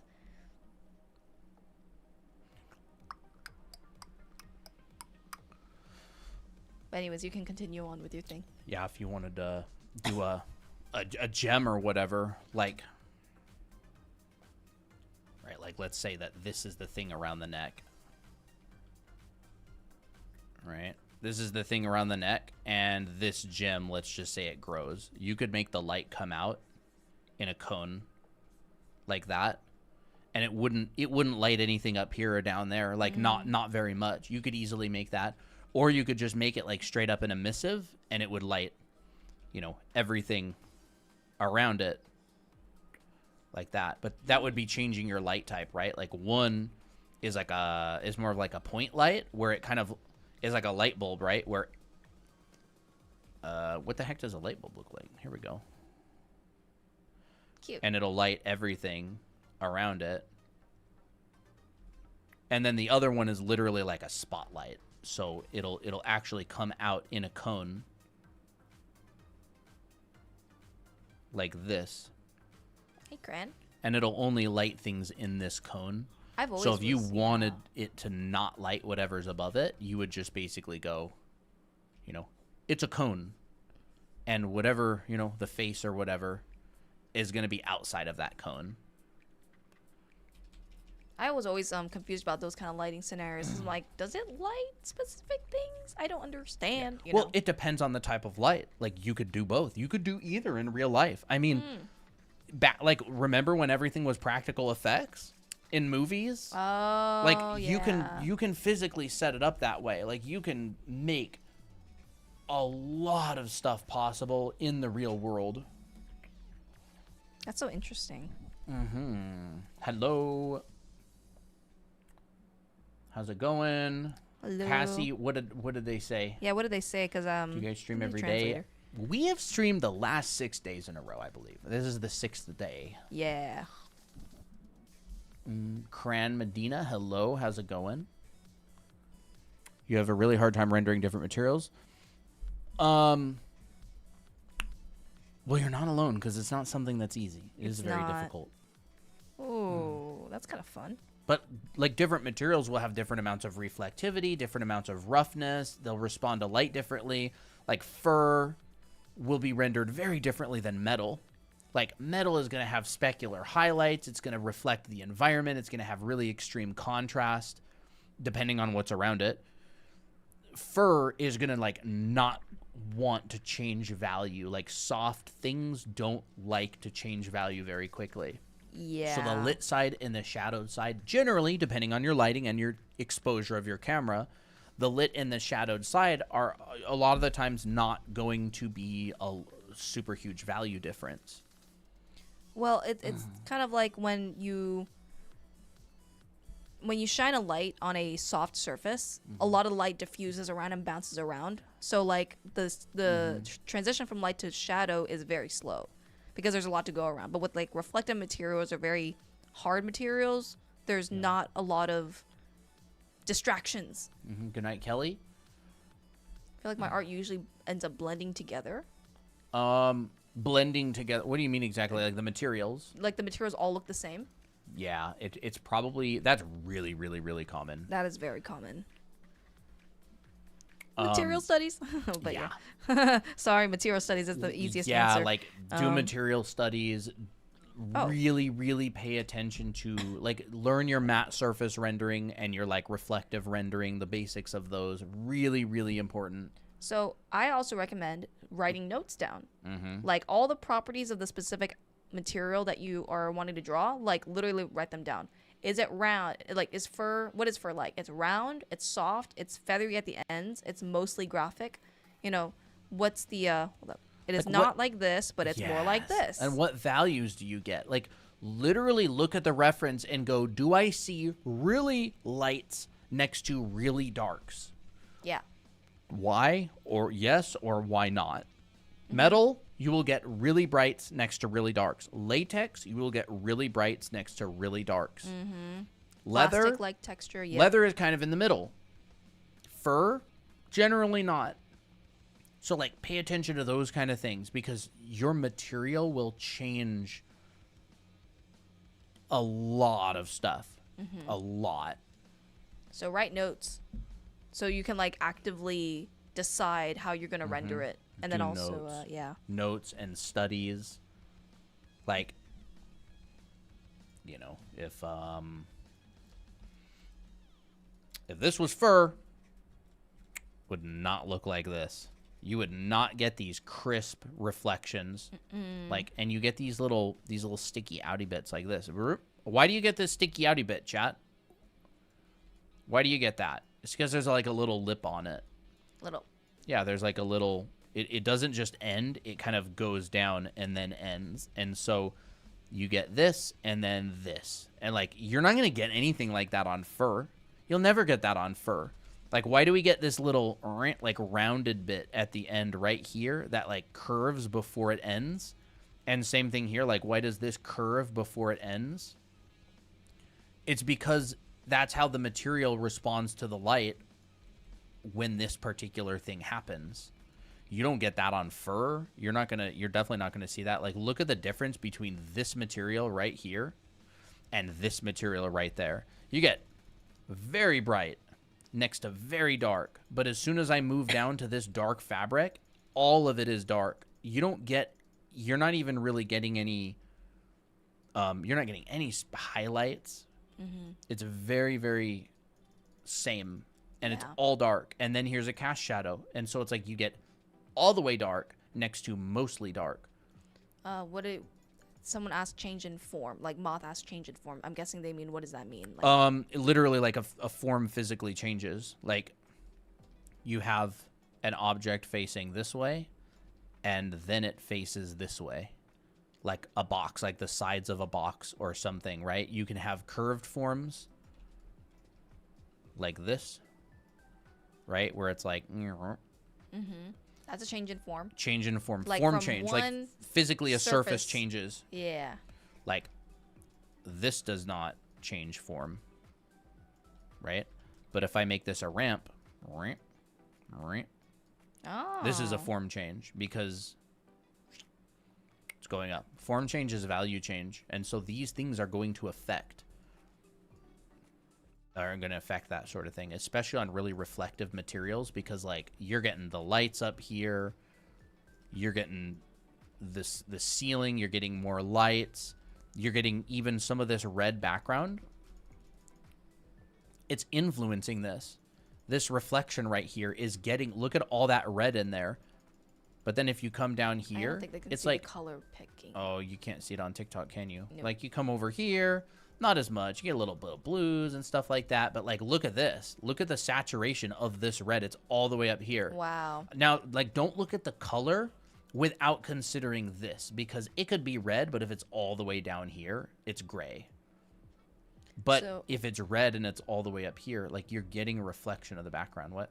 So a metal / hard surface has a more defined highlight. That's what you're saying, right? Well, there's hard surface. It's about the smoothness of it. But yes, it's called a specular, and it's a reflection of your light source. It is literally like what a mirror does, and you can see yourself. You will get like an actual reflection. It's like a ricochet of the light. It's called a specular highlight, and it's a reflection, right? Like these are all reflections. You don't get any reflections on this cloth. It's way too rough. It's way too matte to get any reflections. Like you don't see any of this kind of stuff going on, right? Or this. Or this. It's because the material is so different. So if you're having difficulty with like things all looking the same, you've got to like consider the differences between how objects react to the environment, like the materials of it. Like even this little thing right here, right? Yep. Like that's a little bulb, like a little rivet, button, little button, you know, and it's going to have its own highlight. And then that's going to kind of face like that, right? It'll kind of end up looking like that. Wow, it looks exactly like it. But if this was a cloth button, like imagine if it's like a cloth button, right? It'd probably just look like this. And then you'd probably have, You should that down there or something. Colton, you should show those little still lifes that you did that were from imagination with different materials, and you just added a bunch of stuff. From my art station. Yeah, from your art station. You can try this exercise if you want. Yeah. So That one. Is this them? Yeah, Yes. that's the one. These are paintings that I did from imagination, practicing like materials and stuff. Like you'll see, like this is a rubber hose. Oops. This is a rubber hose, and it's black. So it's a little bit reflective, but not a lot. So I'm going to get a reflection of this sign. This is like a metal ring. So I'm going to get a literal reflection of the environment around it. So this part is going to reflect the ground. This is going to reflect up and above me. This is going to reflect the yellow there. Right? This is red. So this red is being lit by a yellow light. What does that mean? The red's going to turn orange. Right? Yellow plus red equals orange. And now what about this? This is a shadow, and the red is facing cooler. So, look, you jump all the way down to a much cooler red in the shadow. This is another reflective ring. Here's like the white side of a like semi-reflective like plastic. And so you get a diffused reflection of this light right here. And so, like, this is a material exercise. Like, this is almost like a lens, right? This is like a glass dome. So the topology would kind of look like this, right? And so I'll get a specular highlight up here. Here's a metal ring around it. And so, like, you can see that all these materials respond to the environment in different ways. And where's that other one? There's another one that I did. Most of the materials on this one are actually pretty similar. They're mostly, like, plastics that are kind of, like, kind of semi-transparent. Sort of reflective-ish. And so you'll see, like, here's this green light here, right? Green light. Green light. Let's take, like, a blue, right? Green Yes, light I am right the here. wife. And you can see the green light reflected in this cylinder. I feel like if I were to do stuff like this, I wouldn't even, like, think about that the light would reflect onto there. I would just be, like, rendering just a plain cylinder. So it's kind of interesting to see how you would think about those things. Yeah, I think it's a great exercise, honestly.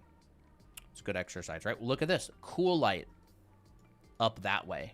Cool light up that way is hitting this edge and reflecting, right? Cool light reflection here. This is like a rubber, so it's not that reflective. Cool light. What is blue plus the red of this? Oh, it's turned kind of pink. Yeah. By the way, if you like this stuff and you want to learn more about it, Colton teaches the rendering and the painting class in our anime art school. So this is the stuff that he teaches. He teaches also on color theory. So this is stuff that he does. Yeah. Teaches you I do teach the simple rendering stuff. class. So I teach you how to calculate drop shadows, like that stuff. So it looks like it all this in the starts with end. blocks, right? Rendering simple blocks, and then you make them a little bit more complicated, and then you turn them into the shapes of things, and then they look like the things. Yep. So there's like a little bedroom that I did, right? And that's actually a lesson that I did in the school live. And so we take all of these blocks and we put them together. And when your brain goes, oh, I recognize that, then it sees the thing. but you're just rendering blocks. You're just rendering like big blocks, little blocks, and tiny blocks. And then when you put them together, it turns into like, I don't know, when you make like a big thing in Minecraft or something, or you build something out of robot. Legos. Yeah. And then he also goes through like textures and stuff and how to tackle those things. Yep. I do a bunch of materials and all that. Yeah. But that's in our anime art school. It's kind of dark. The exposure is pretty low. Yeah, that sucks. It's on its highest brightness too. But yeah, this is what it looks like. So you can find this class on our anime art school, which is drawanime.com. It is the yellow button. Really recommend his stuff. It's just so, it's so practical. It's so good. All the exercises are great. Thank you for the follows, Sad Girl, Pew pew pew. Pew Pew Pew, Fairy Cozy, and Dryad. Thank you. Yeah. Does that make sense, Moth? Like, that explanation? Like, it'd be really complicated to explain all of the properties of, you know, core shadows and cast shadows and reflections and half the black and all that kind of stuff, because, like, it's very technical. You'd probably want to learn that in a class. We do talk about that occasionally, but I teach an entire class on it in my class in anime art school, and then we'll talk about it here and there on stream. Yeah. Here's some still lifes and environments that he does in the class as well. Yeah, like this material right here, like painted by hand. And I break it down. I explain like the material. We see the reflection of the environment. We see reflections that these are casting. Still lifes are one of the best ways to learn how to show and paint materials and objects as well. I love this vase so much. I don't know. I feel like the way you paint it is just so aesthetically pleasing. And I just want to eat it. And this is the process of how to do a still life. Yeah. Because like with still lifes, we're focusing on design. We're focusing on value grouping. We're focusing on materials, color theory. We're focusing on like perspective and form drawing, like a lot of stuff. So still lifes, they're the what is going on your desk? They're the thing that keeps on giving. Let me guess, it's silly little Toby being a sneak. He is. He's being a sneak. I knew you were up to no good. So cute. How did you get so fat, dude? Oh my gosh. Can you two do wuthering waves or a wuthering? Is that wuthering? I don't know. Or Honkai Star Rail breakdown next? Maybe. Probably on another stream. That'd be a bad idea. Look, I found the culprit. Oh. Show him on camera. I caught you on camera. Look at you. Look at him. Look at your silly little He's guilty. Pink mouth. Cute snout. Wee. Wee. Toby. So you are cute. I just want to... Oops, sorry. He's a silly boy. Like all cats, they are all silly. He will continue to be silly until the End of his days. I actually really like how this piece tackles a kind of like a lower lighting.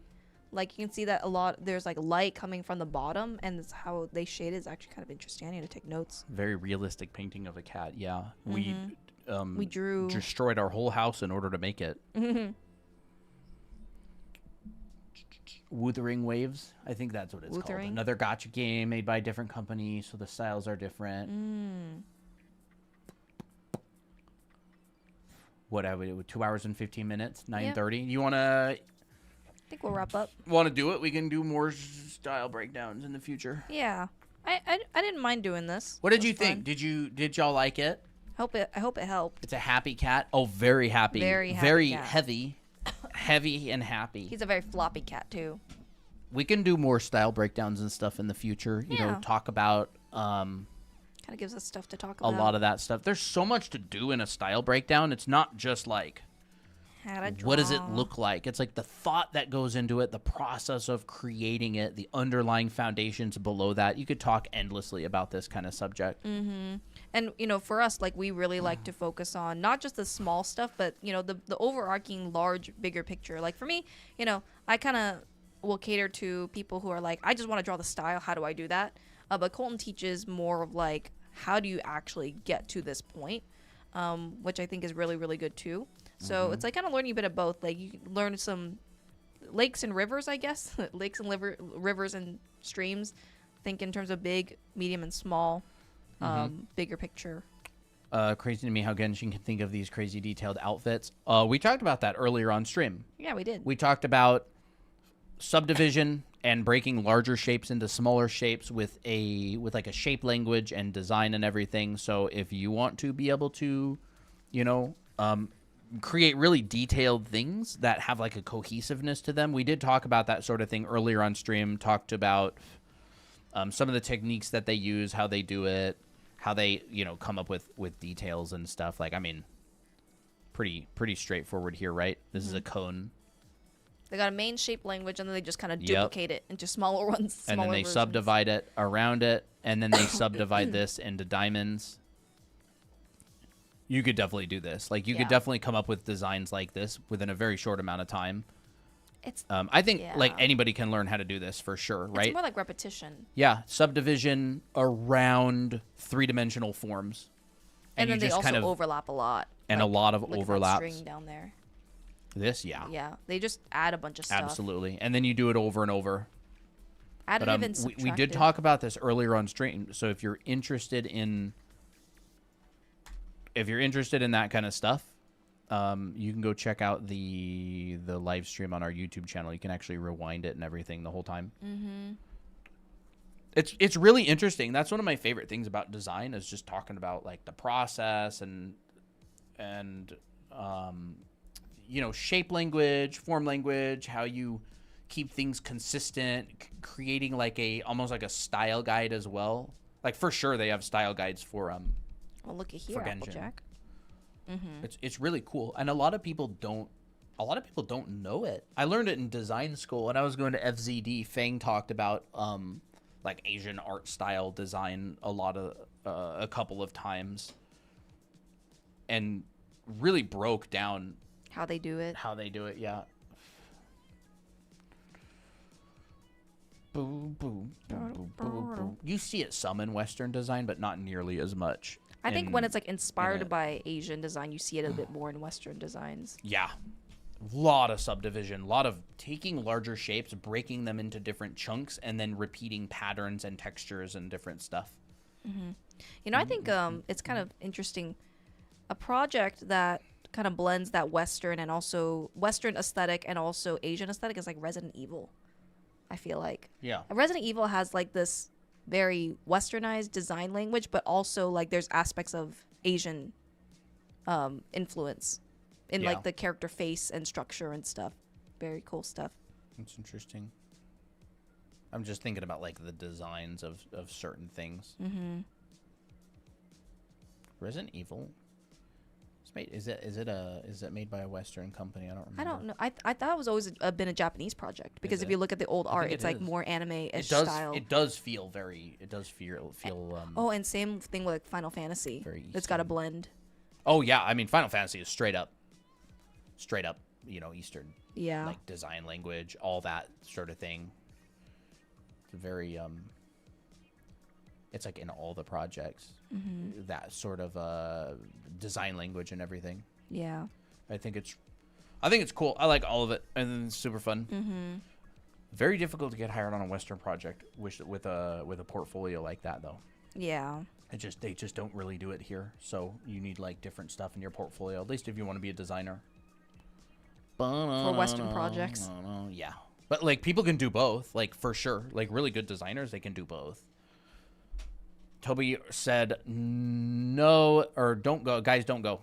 Don't go where? See ya. Good luck on doing your homework alone all night. Guys, don't go. Were we gonna do game night tonight though? Like for real? Were we? Who's still here? I don't know. Just little roll call. Who's still chat. here? Who is still here? Like game night type people. We haven't done game night in a while. Literally do game night, Toby says. Okay. I'm right here.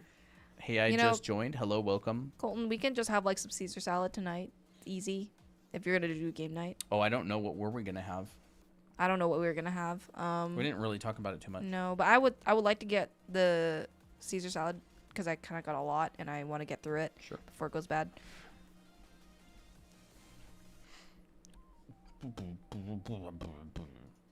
Yeah, Toby wants like someone to like, not someone, but he wants background noise. I bet. Oh, he does. He always wants background noise. He'll be in art center for a long time. Yeah. He ain't going nowhere for a long, long time. Some part of me kind of wish I stayed, but I wanted to stay physically there, not just online classes. Oh, yeah. Oh, wait, never mind. I was going to say, Toby, we're definitely planning on going to Lightbox. Bro, it's so much cat hair all over me. It's in my eyes. It's in my mouth. Can't escape it. It's so...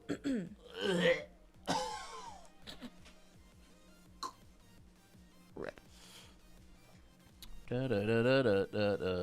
You should meet my cats. Hello there. Hello, kitty. Jam and Goose. Is there a third one? Is there a third one or is there a two one? Two. Let's get lunch or something. Yeah. Yeah. I'm more than happy to hang out and watch you, suffer.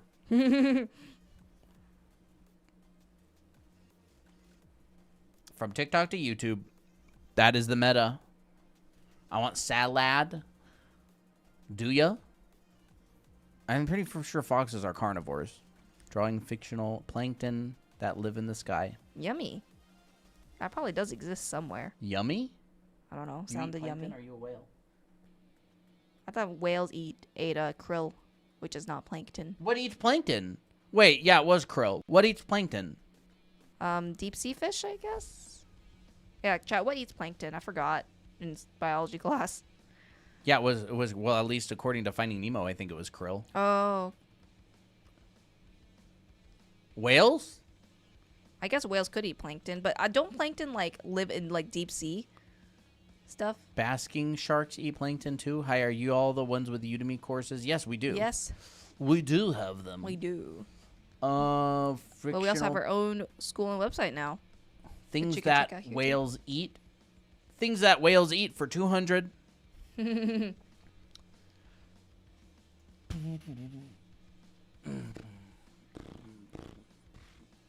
Did you misspell something? Bigger what? I don't see any typos. Which word was supposed to be bigger? Yeah, say it in the correct intention because I can't tell. Bigger. Bigger plankton in the sky? What word was supposed to be bigger? What? Well, that's why Plankton from SpongeBob is scared of whales. Oh, I'm Really? sure that they probably eat plankton, Is he? but they're so tiny. Was he scared of that whale character? What was that girl's name again? Pearl?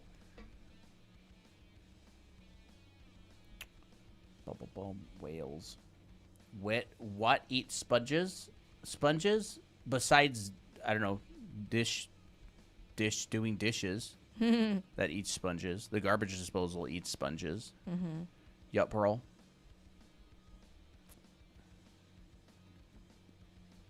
I eat sponges. I don't know. I might just want to chill and watch Animal Crossing. Real. Same.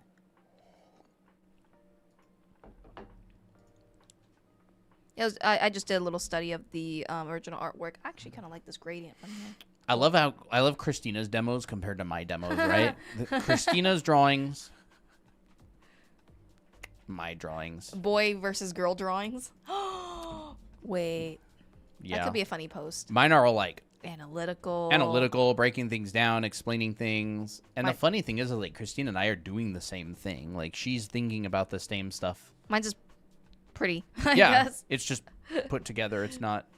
Yeah. It's like a study. I mean, It's a yours study. is like a study. Mm-hmm. I Mine's guess a mine study. could be considered a study as well. Mine's like a study of an image and explaining how I would break it down to the best of my ability.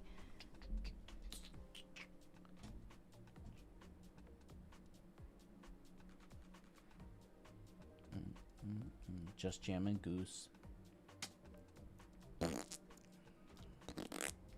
Bigger plankton eats smaller plankton. Do you like feathers? I think they're pretty. I wouldn't say I'm neutral to them.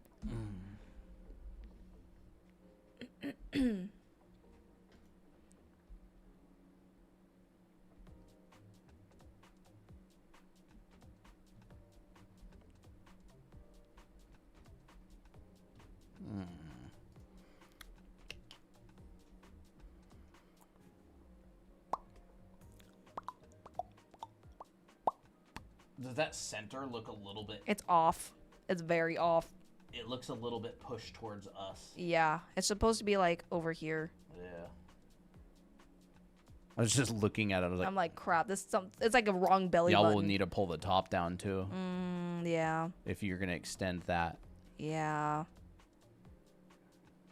No, I mean on the side towards us. I think it's like like 25% thicker. Yeah.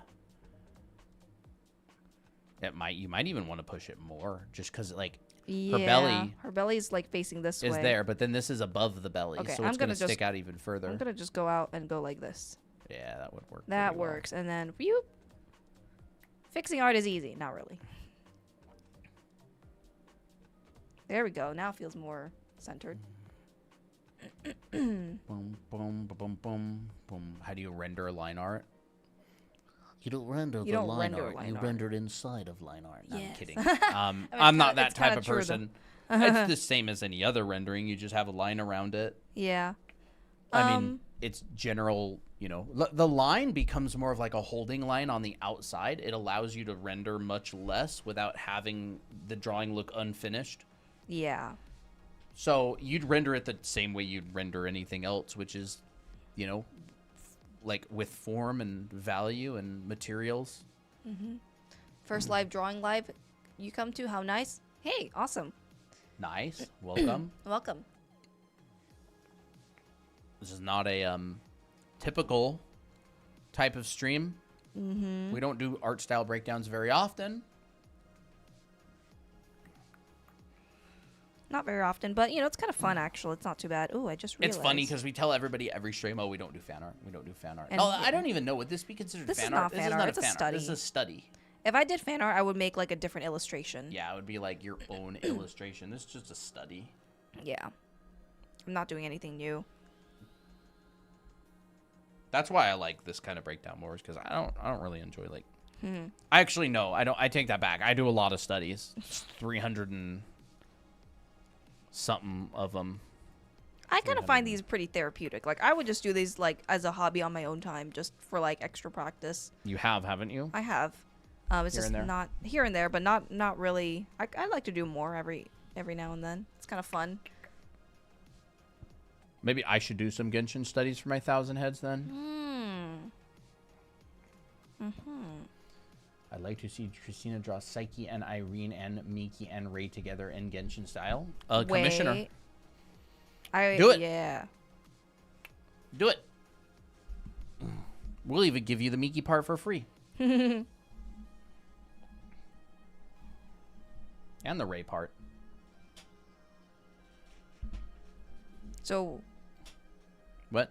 I wonder how much that would be. Well, the Ray part. You'd charge for her characters. The Psyche part. The Psyche and Irene part. That'd be fun. That'd be kind of fun, honestly.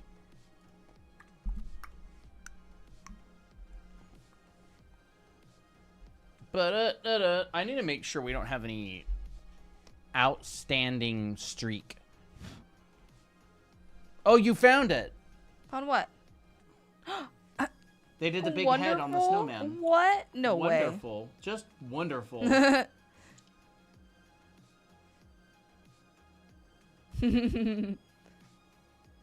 Oh my gosh, that's hilarious. That's pretty funny. That's pretty funny. How long did it take to get this good at drawing? A lot of years.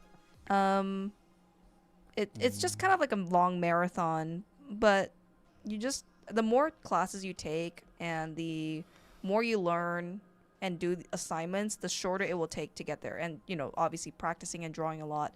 is what's gonna get you there. I can't say how long it takes to get good, because it depends on your lifestyle, it depends on how serious you are, and a lot of other variables. So for me, I've drawn all my life, and I learned the fundamentals, kind of around when I was a late teen, and I just kept learning and kept drawing.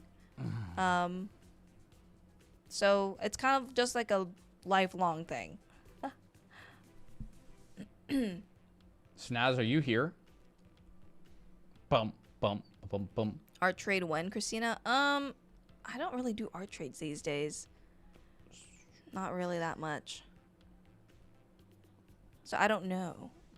Never. Yeah. I actually never... I don't really do art trades these days, ever. It's probably something I would do if I was younger, like a teenager, or... but not much these days. Basically never. Never. Actually, the last art trade I did was with you, Vox. Remember the Jake and the If I was Ray? younger. Wait, didn't we do an art trade? Was it an art trade? When It was an art trade back. I drew. That was the only art trade that I've ever had. I drew some character of yours recently. Was that technically an art trade? What did I say? I said I would draw your character because of something. I don't remember what it was. For studying. Oh, it's not an art trade, though. I told you to take your test. And I was like, I'll draw your character if you take your test. But that's not an art trade, because an art trade is you That's not draw an this art for trade. me, I draw this for you, that kind of thing. Yeah, final for art trade. Passed your class and got a fan art? That's crazy. I'm losing it.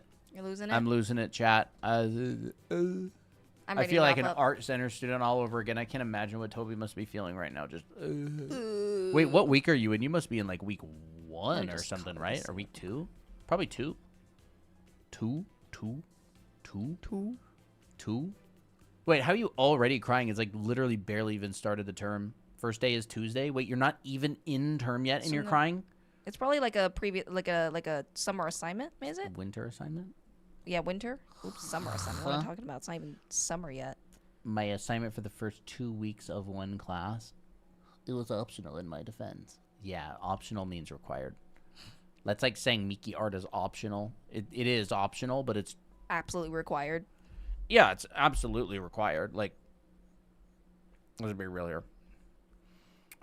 Create 100 thumbnails and value sketches. Start brainstorming and gather ideas and references for the final projects. Create Ooh. 50 value pieces and 50 silhouette prop design. Keep mistakes. Do not throw away. Discuss plan for the final projects. Present ideas. Create brush library if you do not have one. What class is this for? So all I heard is a magical art trade again. When or art collab? Christina, art collab with me. What? I don't know what you're talking about, Fox. Advanced digital painting. Interesting. Is it a class where you design as well? It sounds like it. It looks good. 100 thumbnail and value sketches. Is this Okay. like Sandwich lobster? environment or like compositions or how can I make my line art less flat? We actually were just talking about it. Yes. Talking about it. There are a lot of ways. Whoa. Overlaps, using forms in 3D. So, like, if you want to add depth to something, you would definitely add stuff like overlaps, right? So, if you want to make, say, a bracelet, you can go like that. Make sure you're showing this form, right? So, let's say here's the center line of my bracelet. Wraps around like this. If you want to add a big stone to it, make sure that you overlap things with other things. That's one way. A lot of people will do this with sleeves, I've noticed. They'll go like... They'll kind of like bring it down and bring it out like that. Ooh. Right? Like if this goes away from me, I could go like... Oh... like that, and maybe you'll have like some form in here. So like, I don't know, we'll draw like a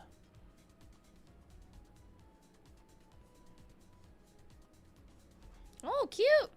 right, some sort of like hand or something, right? Aw. And so like if you want this sleeve to feel like it's going away, you can take this hand and overlap it like this, you know, you could put a little like edge on it, and we could pull out a form from underneath of that, right? So like we've got this thing going over, and then we've got something else coming out from below it, and it creates this like hook, right? Taper. Yeah, it's like this taper, this hook that sort of looks like that. And you can use this all over the place, right? All over the place. Like you draw a thing, and another thing, and this thing pops out. You get this taper. It's like a natural thing that happens when one thing goes behind another.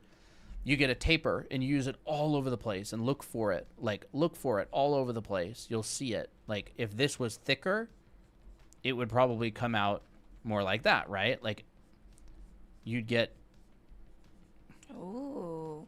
you know, maybe like a little dark area underneath of there. And you'll see that. That's like one way that you can make line art look less flat. It's not like about the line itself. Like the line itself doesn't make things look like they have depth. It's like how you show things, like how you overlap things, right? Like I could just draw with my mouse and go like, oh, Form. yeah, like there's form drawing. So another thing is, like, I know that people will say flat as like, why does it not look very juicy, like, or very good, or like, oh, it's just kind of missing that like pizzazz or something. Line art is also like a design thing as well. You can thicken and Yeah, make lines like look you attractive. can design your lines for sure. Like this could be like an object going away or whatever. I don't really know what it is. It could be like something. Weird. I don't know. Like a, you know, another bracelet, wrist, like Bangle. Cuff. there, like another hand. How about that? A bangle. And then, you know, this, I probably wouldn't want to do this with my mouse, but let's just say we want to do Genshinify the design, right? So we'll have like Genshinify. Joop, joop, joop, joop, joop, joop, joop, joop, joop, joop, joop, joop. Like, and that's going to show the form as it goes around. So these little diamonds are going to get squished as they wrap around the form. So this one is going to be more squished than that one. We want to keep that center line in mind, right? So like the center line is going to go like this, and then we're going to go like that. Draw with my mouse. Wow. There. So Smaller I don't and get any smaller. line weight here, right? But it gets more squished as these go away, right? And you'll get like clothing folds and stuff, whatever we have. Like, I don't know what the material or whatever is of this, but you can add that as well. We should draw together again, promise. Huh?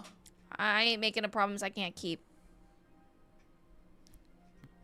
The hand the character does after throwing their cape before they unleash their super skill. Literally. Literally like, is. You know, you can just have like, what would the cape even look like? It'd kind of look like, whoosh.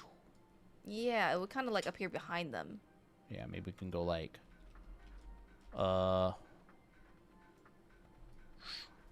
Apple, are you coming over to say hi? there's their cape as it flies off. Yeah. Or like their, yeah. Speaking of clothing folds, I struggle a lot with those. We have a video on our YouTube channel. That's so cute. Applejack, dude. Personal space. He's literally laying on my tablet now. He hit my face with his tail. So let me go look up the video for you. If you are confused with drawing, oh hi Apple. If you're confused with drawing clothing folds, we have 2 videos on it actually. Okay, Apple, I get it. You're clingy. So Colton posted a video on saying that says this will level up your clothing drawing. I'm gonna show this really quick. Sure. This is one of the videos on how to draw folds and how to analyze and study drawing clothes. So this is actually from a live stream, and we edited it down because it was a really good demo, so you can check that out. We also have this one right here, clothing drawing tips every artist must know. That is another video about clothing. You think you could just come over here? We are married. Getting pushed. So yes, this is our channel, Draw Anime Academy on YouTube. So you can check that out. We have a lot of other videos like how to draw hands, how to draw gestures, and a bunch of other stuff. Most of the questions that you guys ask are on here. So like how to render hair, how to draw eyes at any angle, stuff like that. Your butt.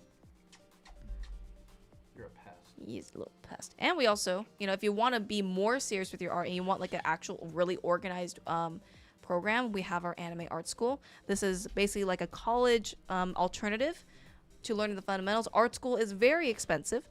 And especially, you know, learning everything at once, like the fundamentals of art, like perspective, painting, lighting, drawing bodies, but very well-rounded stuff. It's hard to find. Oh, he's so silly. All right, scoot. So this is our program that you can check out as well. We teach a lot of this other stuff. These are all demos from the school. We have a heads drawing class where we talk about the features and how to color individual things like heads, hair, all that stuff, making illustrations like this. And then we also pair it with, you know, an anatomy class. So I don't know how I got into the class section, but this is just kind of the stuff that we teach and a lot of the services that we provide. So yes, it was Nilo, or Nilu. So I was just drawing her as a study. Toby, are your cats this annoying? He's so silly. Oh my gosh, he's like a teddy bear. So yes, you can check out this program on our website, drawanime.com. It is the yellow button. Really recommend it, is because we tried really hard to make it so that all these assignments are very practical to do and actually gives results rather than just a bunch of theory.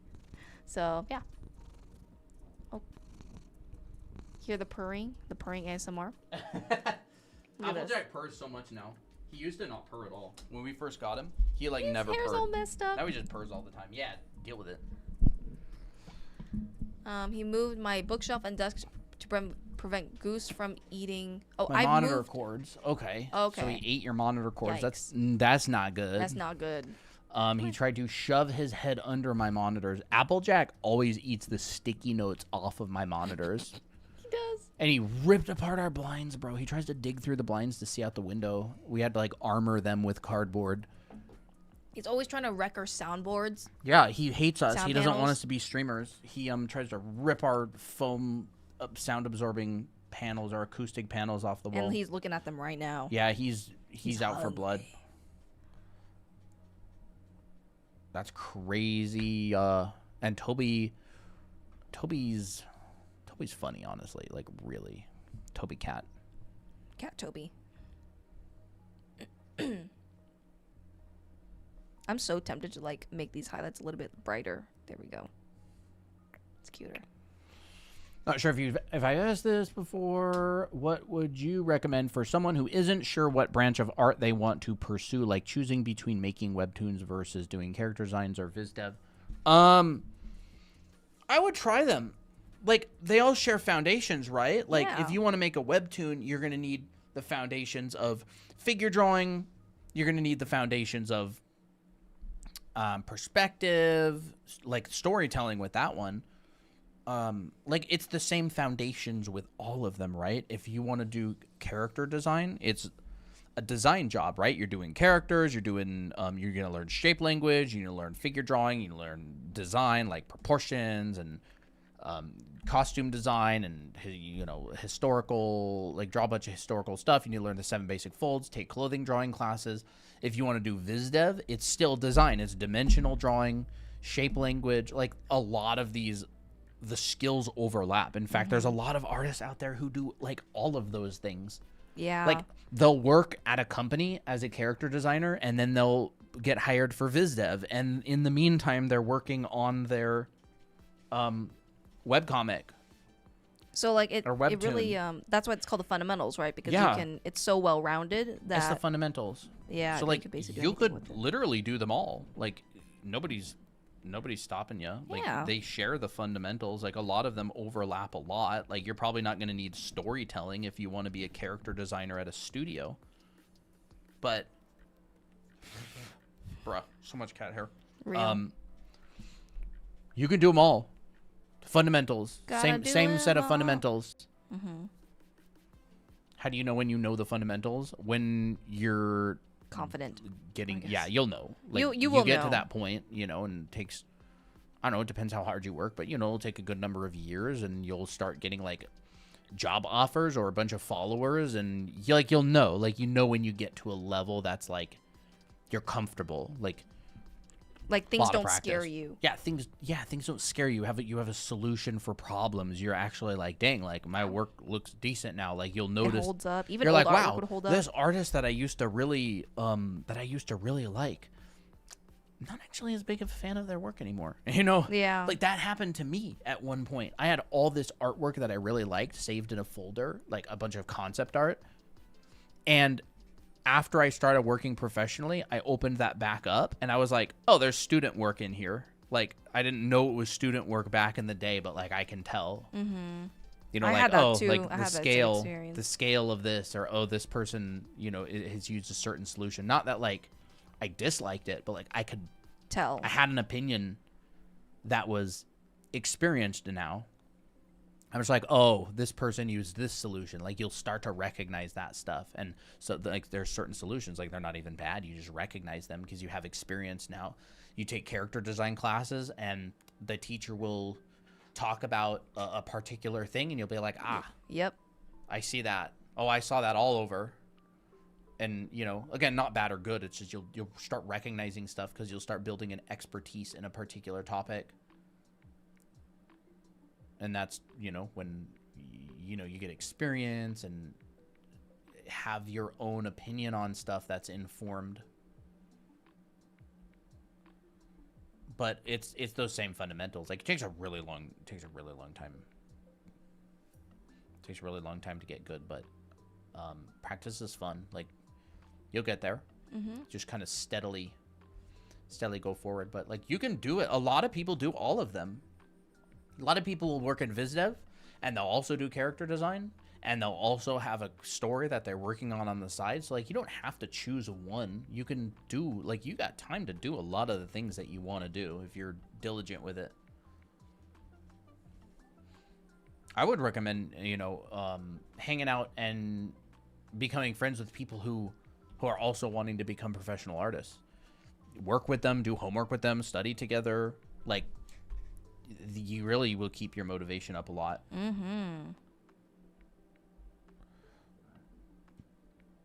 Like, I would say, like, motivation doesn't really exist in a vacuum. Like, there's a reason people go to schools. Because it's like, oh, I still don't want to do my homework, but I have to. Otherwise, I get kicked out. That's a really good point, because when people ask, like, how do I stay motivated in art? But then they're all alone. I don't trust my motivation. That's why I commit to things that I can't back out of. Yeah. Because I'll follow through with them. I need a tinkle. I'll BRB. What brushes do you use? You can find... Well, I mainly use this brush for stream and a majority of my other drawings, so you can go check that out on our link in bio. Thank you, Tia.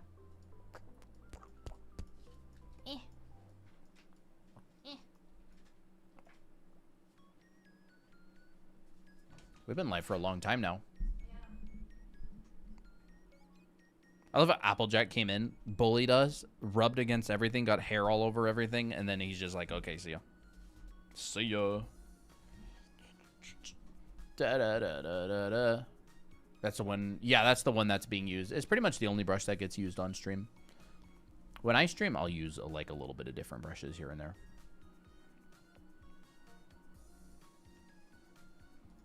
Boop, boop, boop, boop, boop, boop.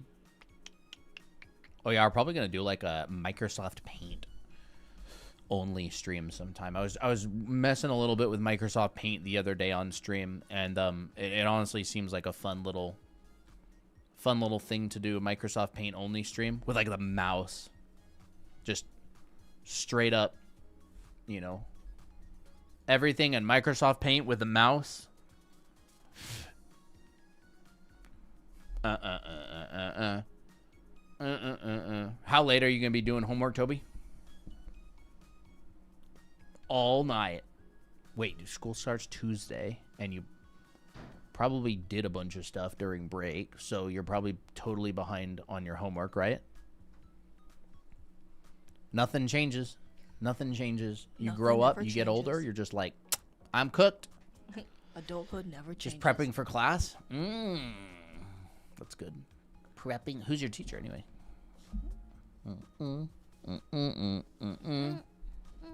You're almost done with your website? Wow. Okay. Okay, show us later. I'm not Okay. proud of this study. It's not too bad. Cute.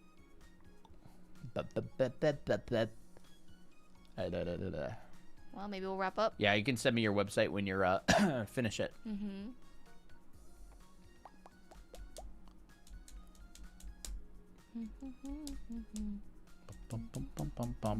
Yeah, don't forget we have a Discord server. You can come Yeah. hang out. You can share your drawings. Will you notify when we go live?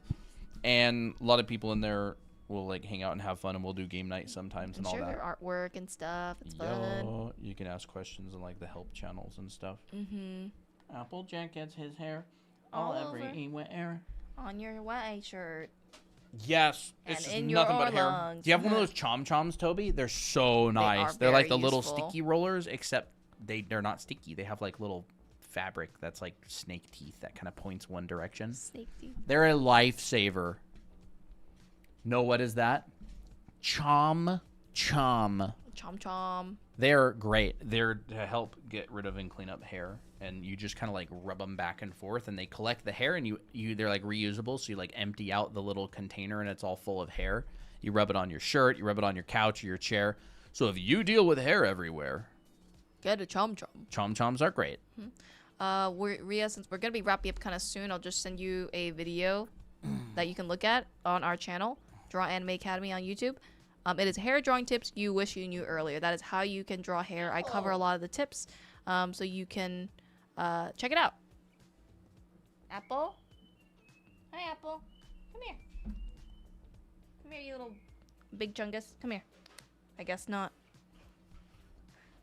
You're welcome. That's a thing.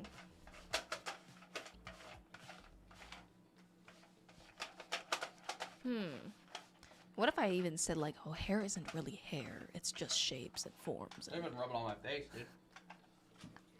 So like, this is the chom, right?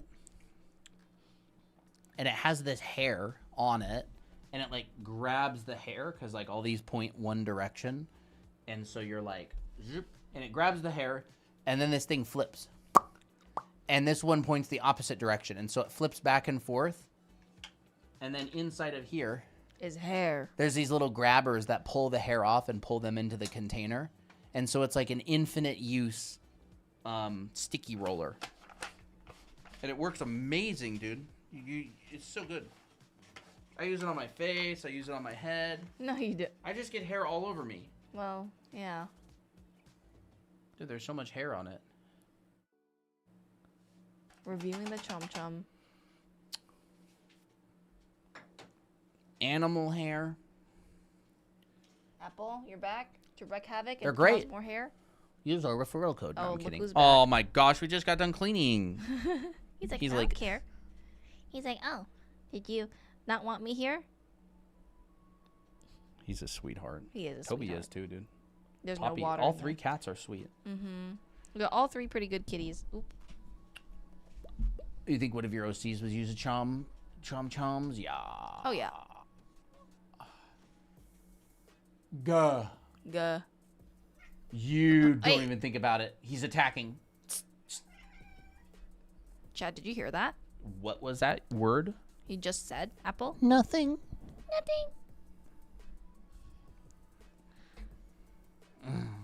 He goes and attacks the sound panels, and he knows he's not allowed to, so we go. Tss. Look at that. Look at that bod. He don't care now because he knows he's not doing anything wrong. He knows when he's not in trouble.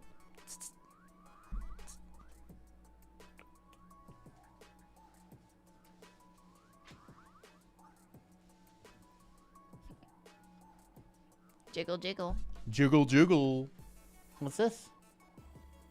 Sniff, sniff, sniff. Is that all Sniff, your sniff. hair in there? Yeah, we're gonna make another cat out of you. Most of it. I'm gonna make. Yours is black. I've only ever seen the red and white ones. Yeah. Let's go. Black chomp chomp. Chom chom chom chom chom. Ooh, scary. See, like, you do this, right? You get the hair all over it. Look at all that nasty hair on there. And watch.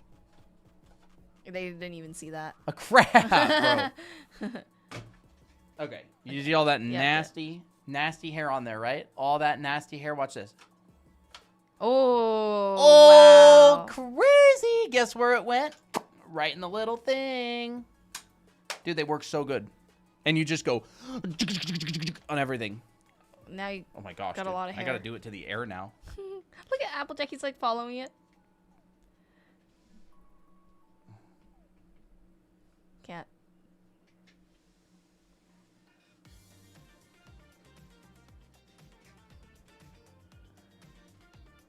There we go.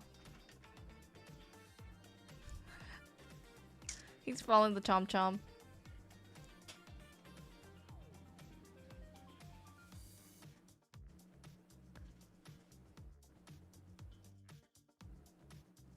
Lick the chom chom. Oh.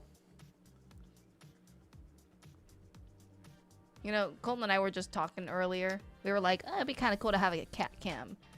And then Colton was like, oh, but the lives of our cats are going to be so boring. They're just going to be like, oh, what's he doing after he gets up? Oh, you from mean like bed? a camera attached to the cat? Yeah. Oh, yeah, it'd be so boring. Like, you think it would be interesting unless it's like an outdoor cat that like goes all over the place. But it's just like, oh my gosh, Applejack's finally moving. Oh, he's just going to the food bowl to take one bite and go back to bed. Or, oh, he just kind of shifted a little bit. Oh, yeah, I just shifted. All right. See you later, chat. Chatta. We Cha-cha. will talk to you later. We will see you later. Mm-hmm. Have a fantastic night. Don't forget. Good luck on homework. Good luck Yeah. on chilling. Don't forget, if you want to learn the foundations and you want to take classes that are geared towards those foundations, if you want to learn figure drawing, if you want to learn perspective, if you want to learn about, you know, character design and costume drawing and clothing drawing, all the stuff that we talked about today, we do have a school online that talks about that. It's called Anime Art School. Yep. It teaches all of it. It's a really big 1 year long program. You can check it out here on this little linky right there. Yep. And yeah, get good. Get good. See you later, chat. And on that note, meow meow meow meow meow meow meow Meow, meow, meow, meow meow meow meow meow meow.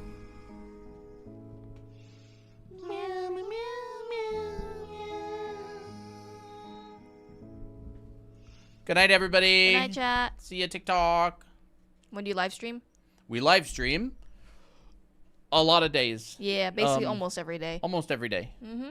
Bye-bye. Bye-bye. YouTube. Bye, Toby. And Clear Sky. Yeah. And whoever else I forgot to mention.